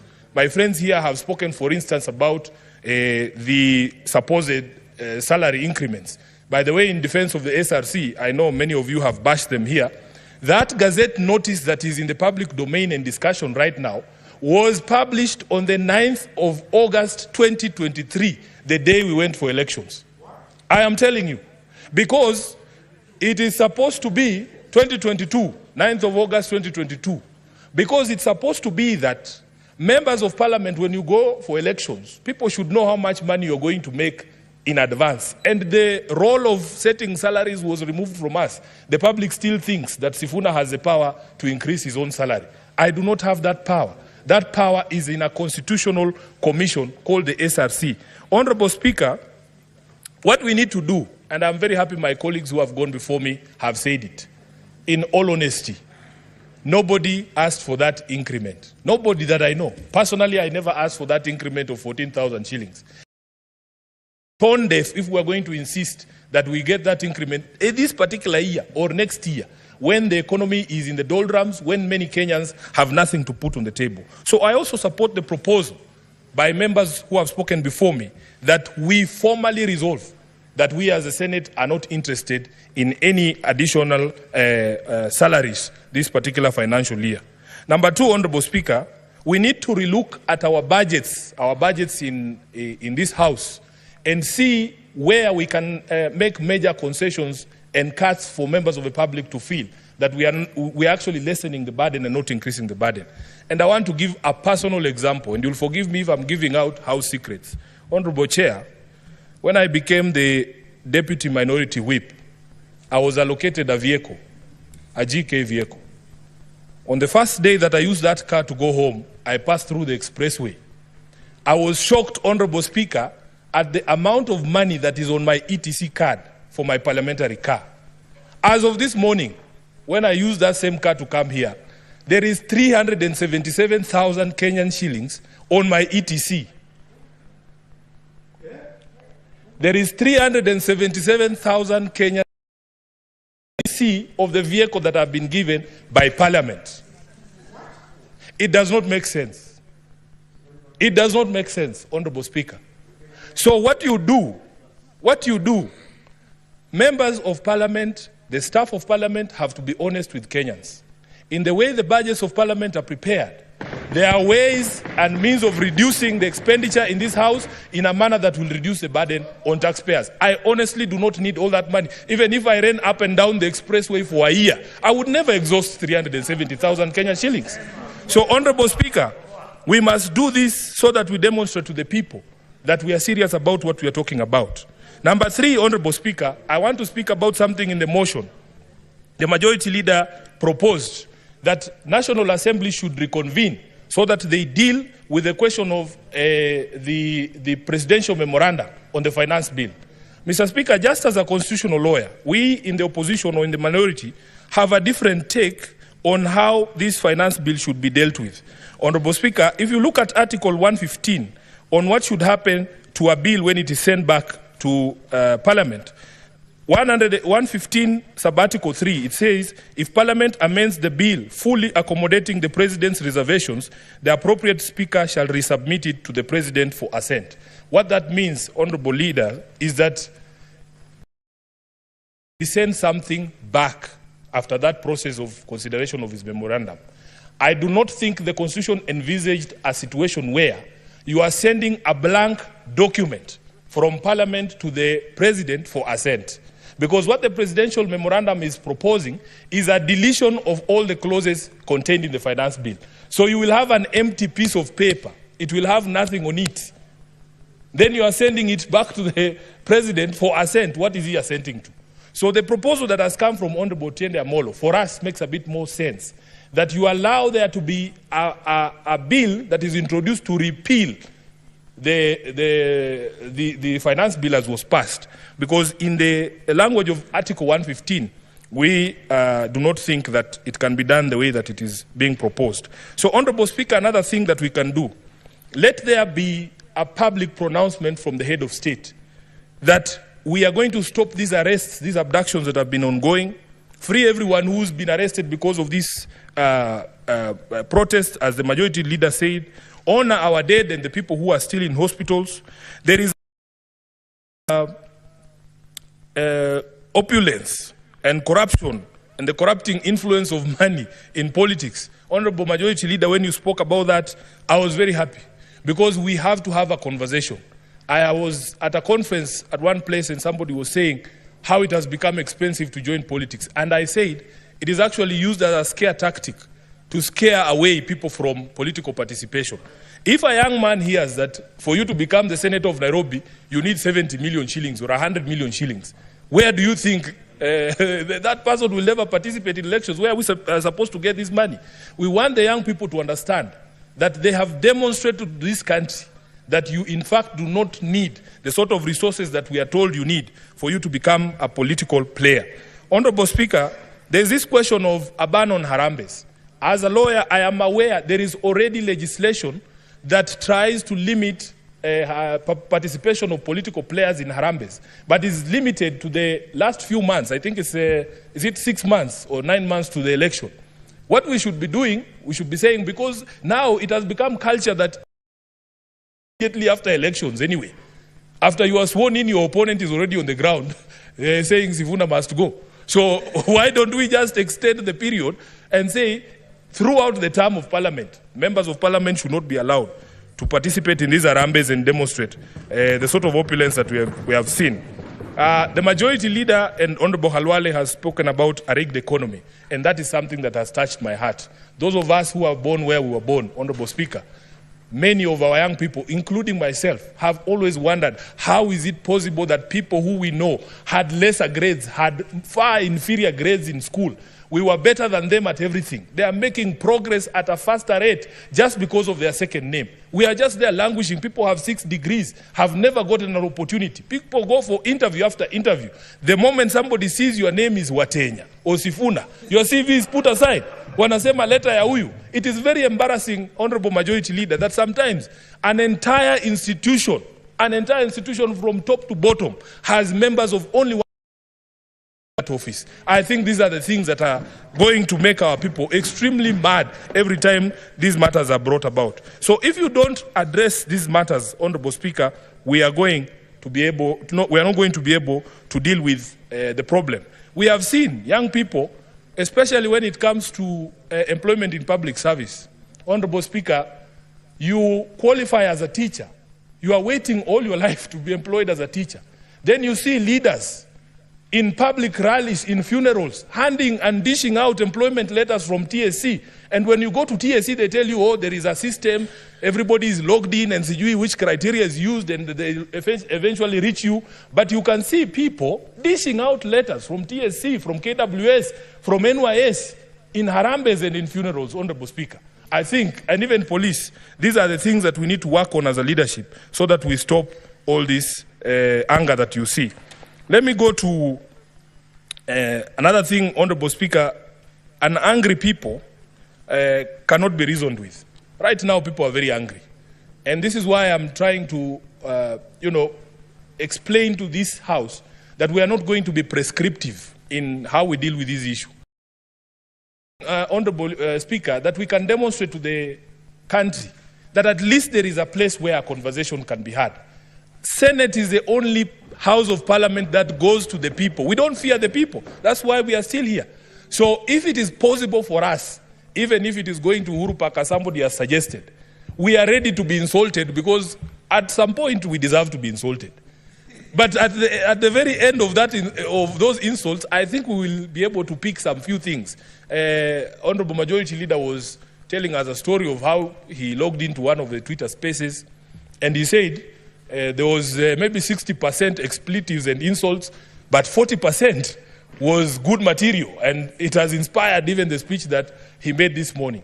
So let us put ourselves at the disposal of the people. We should be available to the people so that we deal with this. On debt, I agree with you, Honorable Majority Leader, that there has to be a public audit of all Kenya's debt so that we know what the truth about this is. On budget, we have explained, and I've given an example here, of how we feel that sometimes our budgeting process is padded in such a way that it allows for budgeted corruption. We have estimated, Honorable Speaker, at least those of us on the minority side, that we can do away with at least 1 trillion shillings in this budget. And we don't need to punish anyone. We just need to cut on expenditure in our own institutions. I will go to some of the proposals that I have received from members of the public. Number one, Honorable Speaker, there needs to be an audit of all appointments from September 13th, 2023. Because as Honorable Senator Halwale spoke and said, there are some offices that have been created that we do not even understand the basis of their existence.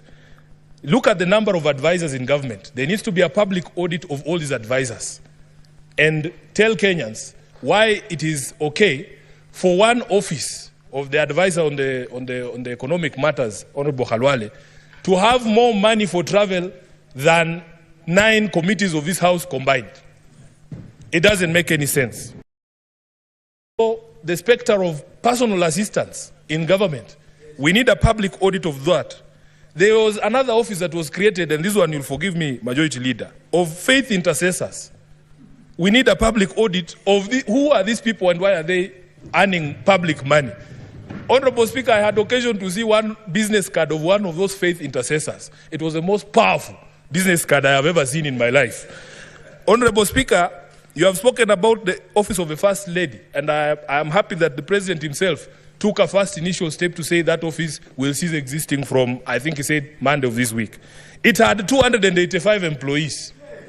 I am telling you. The Deputy President, the wife of the Deputy President's office, 100 employees. Honorable Speaker, we cannot continue like this. Then there is a specter of retreats. And this one, we are all guilty as members of this House. We need to look at our retreats, whether the retreats we are taking are necessary, whether these meetings cannot be had here, whether those resolutions cannot be. And then in the independent commissions, in the ministries and in corporations, I was just being told that there actually also exist fake retreats. There's something called a fake retreat, where there was no retreat, but people are being paid for going on a retreat. Then on the foreign trips, Honorable Speaker, these are things we all understand. Let us be able to demonstrate to the public that we're actually serious and we hear them. Just one more minute. Let's add him 1 more minute to conclude. And then on the ODPP, I was just conferring here with my friend, the Senator for Migori. We were shocked when we heard that a plea bargain had been entered in the Migori corruption case, that a governor who's have been accused of stealing billions of shillings has agreed to return 300 million, and then the case is withdrawn.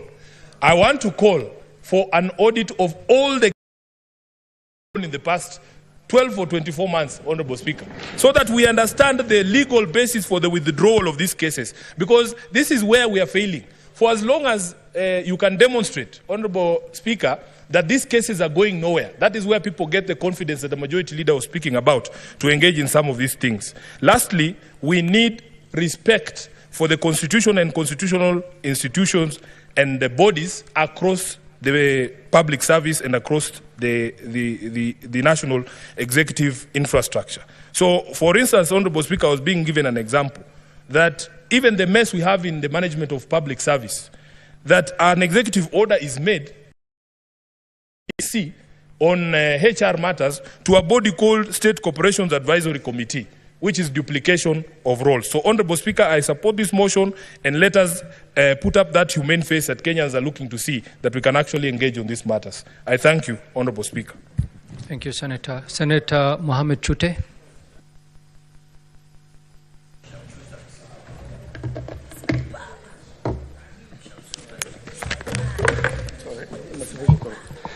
Thank you very much, Honorable Speaker.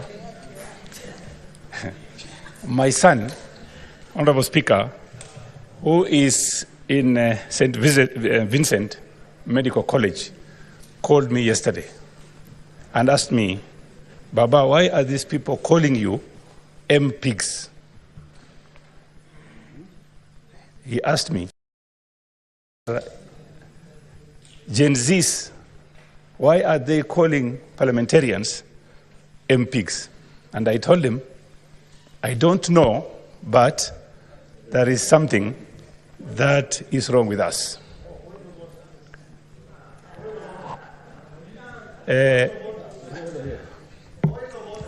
Honorable Speaker, in support of this motion, let me say a few things. Senator Osotsi, what's your point of order? Mr. Speaker, I think we are having a very important reflection in this House. We are talking to matters of discrimination. We are talking to matter of unethical. But we are seeing the same being practiced even before our own eyes. Mr. Speaker, I came here as the first person to log in, and I'm seeing that the members are being called to contribute as we sit here and wait. Is this fair? When we are talking about fairness, we should exercise that fairness, even in this motion, Mr. Speaker. Mr. Speaker, let us follow the list that is there on the screen so that we exercise fairness. I understand leadership can be given priority. But what about people who are not in leadership and there is priority list there? Let us follow the list, Mr. Speaker, so that we demonstrate to Kenyans that indeed we are talking about fairness. Just a moment, Senator Chute. Senator Osotsi, am I to understand that by calling Senator Mohamed Chute, the chair is not following the order of debate? Because the speaker just before Senator Chute was Senator Sifuna, and he's in the leadership. And every institution, the reason why Senator Cherargei was given an opportunity was because he was next in the list, and Senator Lelengwe, who is in leadership, was not on the list. And the order of this House is that if one speaker on this side speaks, I have to give an opportunity to speakers on the other side. Senator Osotsi. And I've actually had, you know very well that your colleague, Senator Beatrice Ogola, who is the next speaker, made a special request because she is traveling. The chair has to listen to such pleas from members from time to time so that we can accommodate for them. So there is no way, Senator Osotsi, you can stand on the floor of this House and accuse the chair of being unfair. Senator Osotsi, we agreed you're going to speak after Beatrice on that side.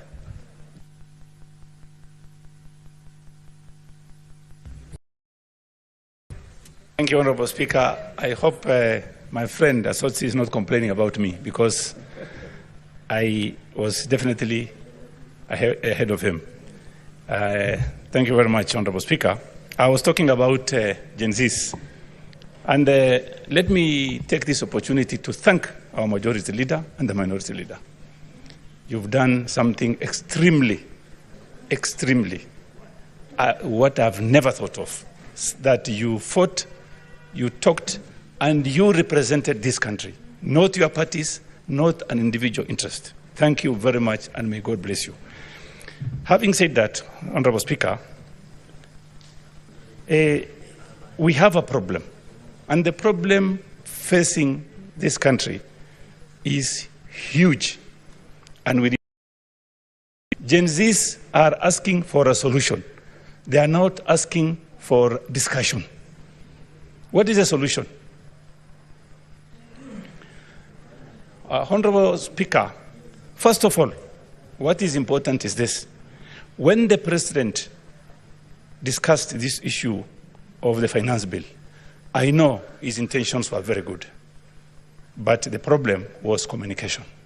It was not communicated well, and that is why we are facing the problem we are facing today. Honorable Speaker, our problem is not the issue of finance bill only. This country is rotten to the core. What is our problem? Problem is excesses, number one. You will find a minister or an MP who is well connected, goes to Harambee and contributes 20 million shillings. And he starts with 5 million. One club, 5 million. Second club, 6 million. 7, 8 million. 9, 10 million. And then 20 million.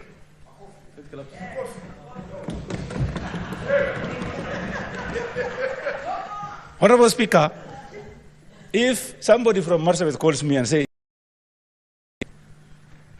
hawa watu wametoa hiyo pesa wapi mzee? I told him, I don't know. Wametoa wapi? I don't know. I saw a minister, CS, wearing a watch inaitwa Hublot. I don't know if it's Hublo or Hublot. That one, I need to be corrected. Costing 3.2 million shillings. If you look at his belt, 500,000 shillings. His shoes, 680,000 shillings. The suit, almost 1.2 million. 6 million shillings.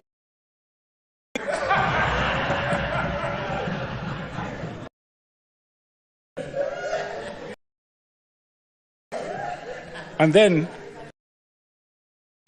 then, if someone asks him, what says, I'll go to where your kotini says. Gen Zs have brought these issues, and we are going to face it head on. Honorable Speaker, if we want to stop corruption and excesses, we must start from the counties.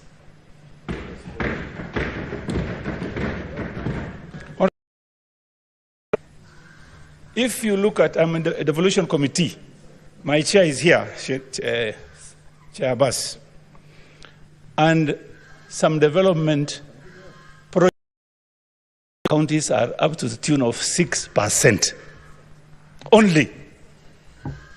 Out of 8 to 9 billion, 10 billion shillings, 6% of 10 billion is maybe 6 million only, if I'm not wrong. So, if we ask the Senate today to stop sending development funds to some counties, will I be wrong? No, because there is no development. There is none. Even, let us look at Kisii. It's a 6%. Nairobi, 6%. So, Honorable Speaker, let me thank the Gen Zs, other people or persons or groups who can join JCs to support this country or to help us solve this problem. I would really appreciate. Honorable Speaker, there is a democratic space that we are lacking in this country. And the laws of this country are very clear. Give people space to talk, to picket, to demonstrate, and to even give statements of what they need for themselves. This is a democratic country. Police brutality should stop. Reverend Njoya was beaten in front of this parliament, I don't know like what, in 1996, I think. And in 2024, the same thing is happening. When is this going to stop? The IG should resign. That is point number one. On corruption,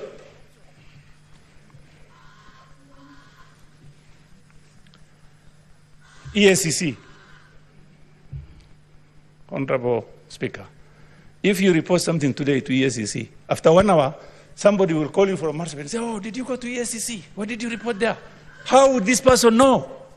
500 kilometers from Marsabit. It's definitely somebody who is in that office leaking that information. If you ask me today, it should be disbanded like yesterday, not today. Honorable Speaker, we are seeking solutions here. And this is what Genz wants. That is what they're asking for. We stop our excesses. What is wrong if the president today says, ministers, why don't you sack them? Let them go home. There are other people, Kenyans, who can do the same job effectively and efficiently. Futa wakasi, sack them. The other day you heard about fertilizers. That man is still in office. Cooking oil. The CS is still in office. And the president is aware. And the CEO of Kenya National Trading Corporation said, why do you ask me these questions? My seniors are the people who sent those to my office. Who are these seniors? The president should sack all the ministers, employ afresh ones, and we move forward. On the borrowings, Honorable Speaker, if you look at President Moi's budget in 2007 was 2.18 billion shillings.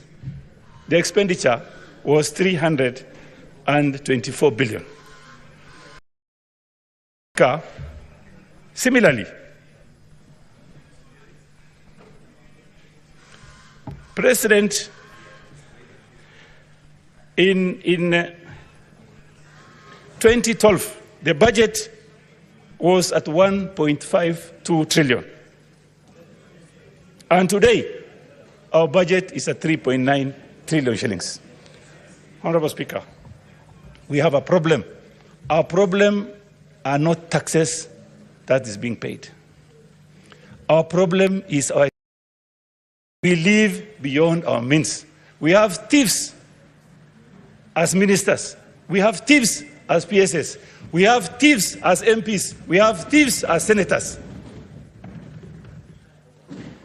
Honorable Speaker, let's not spare this house also. We have a problem. We must start from this house. We must start from this house. Everybody knows how much we are earning. Even in this house, there are people who live extravagantly in this house, and we know who they are. Honorable Speaker, there are issues about counties. There are devolved functions that have not been transferred up to today. Why do we need regional offices, regional bodies doing some work that's supposed to be done by the counties? Do you know the reason?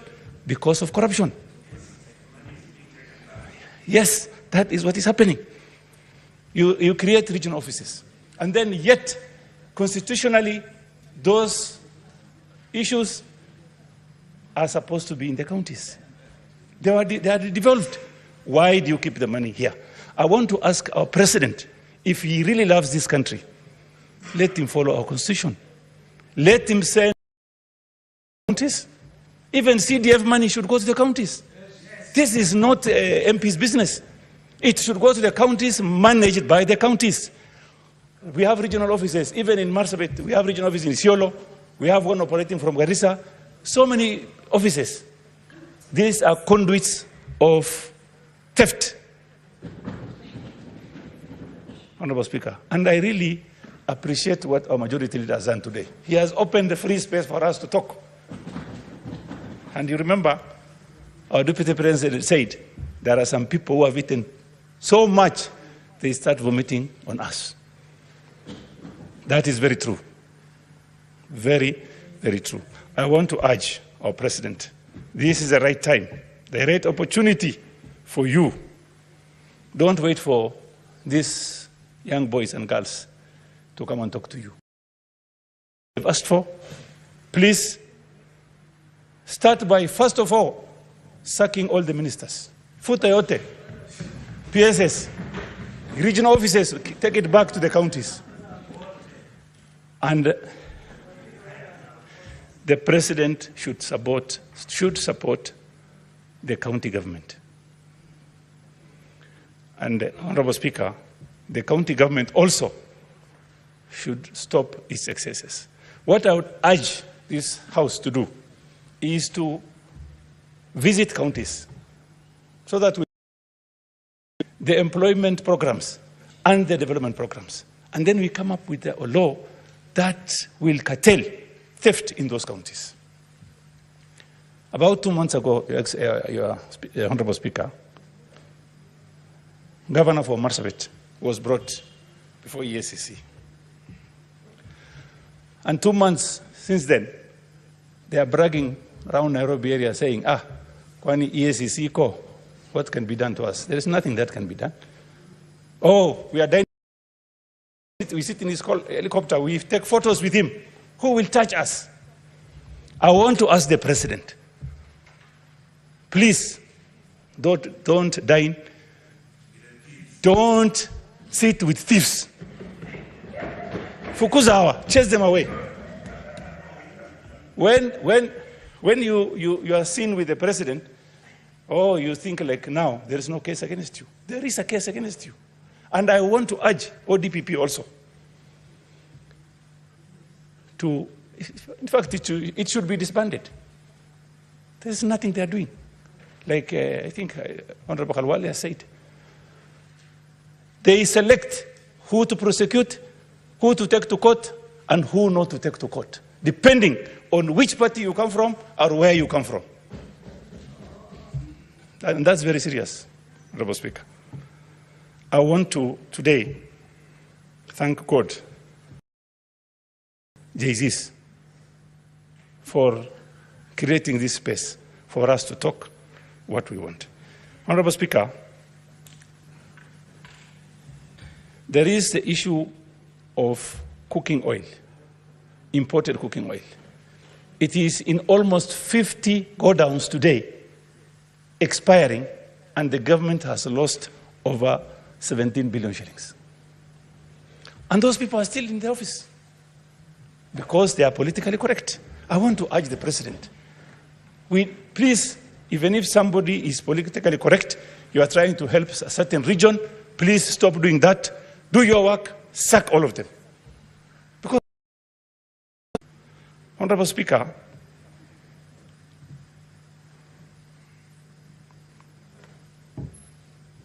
I want to ask our majority leader and minority leader to think about what we are going to do in order to handle issues in the county governments. Because the problem starts with the counties. Every Gen Z comes from a county. Honorable Speaker, if you go to your county today, you will find foreigners, people from I don't know where, work in those counties. If these JCs are allowed to work in their counties, do you think we have this kind of a problem? No, we don't have. But they cannot work. Only the family, close relatives, given those contracts. And don't you think the president is not aware? He's aware. We normally send him texts telling him this and this is happening in our counties. So he should take charge. The monies that are going to the counties are the monies that are from taxpayers' money. They are not. That doesn't belong to the counties. No, it doesn't belong to the governor.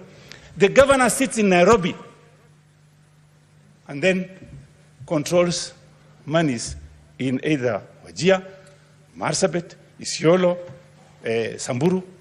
Why is this happening? What business do you have in Nairobi? It's because you just went there as a governor to steal, but not to work for them. Finally, Honorable Speaker, what I want to see from the president, the governors who has cases, who are now being questioned, he should ask them to step aside to step aside and thorough investigation should be started. Honorable Speaker, this House, Senate House, our business mainly is county business. And it is constitutionally mandated to look into any business that are being handled in the counties. Are we doing that? No. Not the way we are supposed to do. I will ask these distinguished senators, take time. Let's sit and have a discussion on how to tackle the most problematic counties, starting from the bottom, going up. We can have committees, special committees. Send one to Marsabit, send the other one to Kakamega, send another one to Isiolo, another one to Mandera. Then you will solve these problems. Even Machakos. So, Honorable Speaker, under Article 75, conduct of a state officer. It says a state officer shall behave whether in public and official life, in private life, or in association with any person, in a manner that avoids gifts. We have our judge there. Donations. And today, Honorable Speaker, what I would request us to do, there is an organizations which are like, let's say, for example, Kena, Kera, Kura. If you go there today, those director generals are supposed to be asked to step aside so that lifestyle audit can be instituted. Honorable Speaker, if you go to any office today, either government or you will be told, if you want to ask for contracts or employment for your people, you will be told, sorry, we don't have.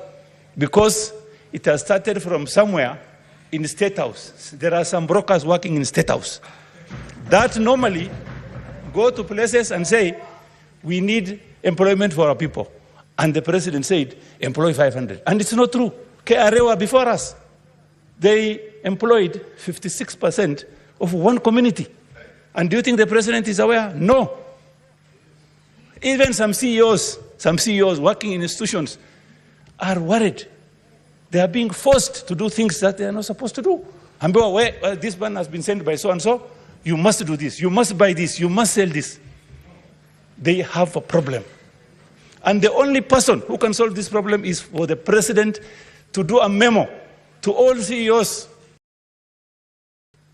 and director generals to tell them, listen, don't listen to anybody who uses my name. He must have a memo and publicized. We need to see that memo also, that the president has 1 minute only, please. 1 minute. I want to finalize. I want to conclude. We're running out of time. 1 minute. So, if we have that kind of a memo, I'm sure these thieves will stop stealing from our people. Honorable Speaker, in conclusion, I want to thank the members here. Last week, Wednesday, we almost went on adjournment. And I want to thank the 19 senators who said we should not go, including myself. And today, our majority leader has seen the fruit of us saying no. And I want to thank both the leader of majority and minority for bringing this issue today before the public, before the people of Kenya, and before the Senate. Thank you very much. God bless you. Thank you, Senator. Senator Beatrice Ogola.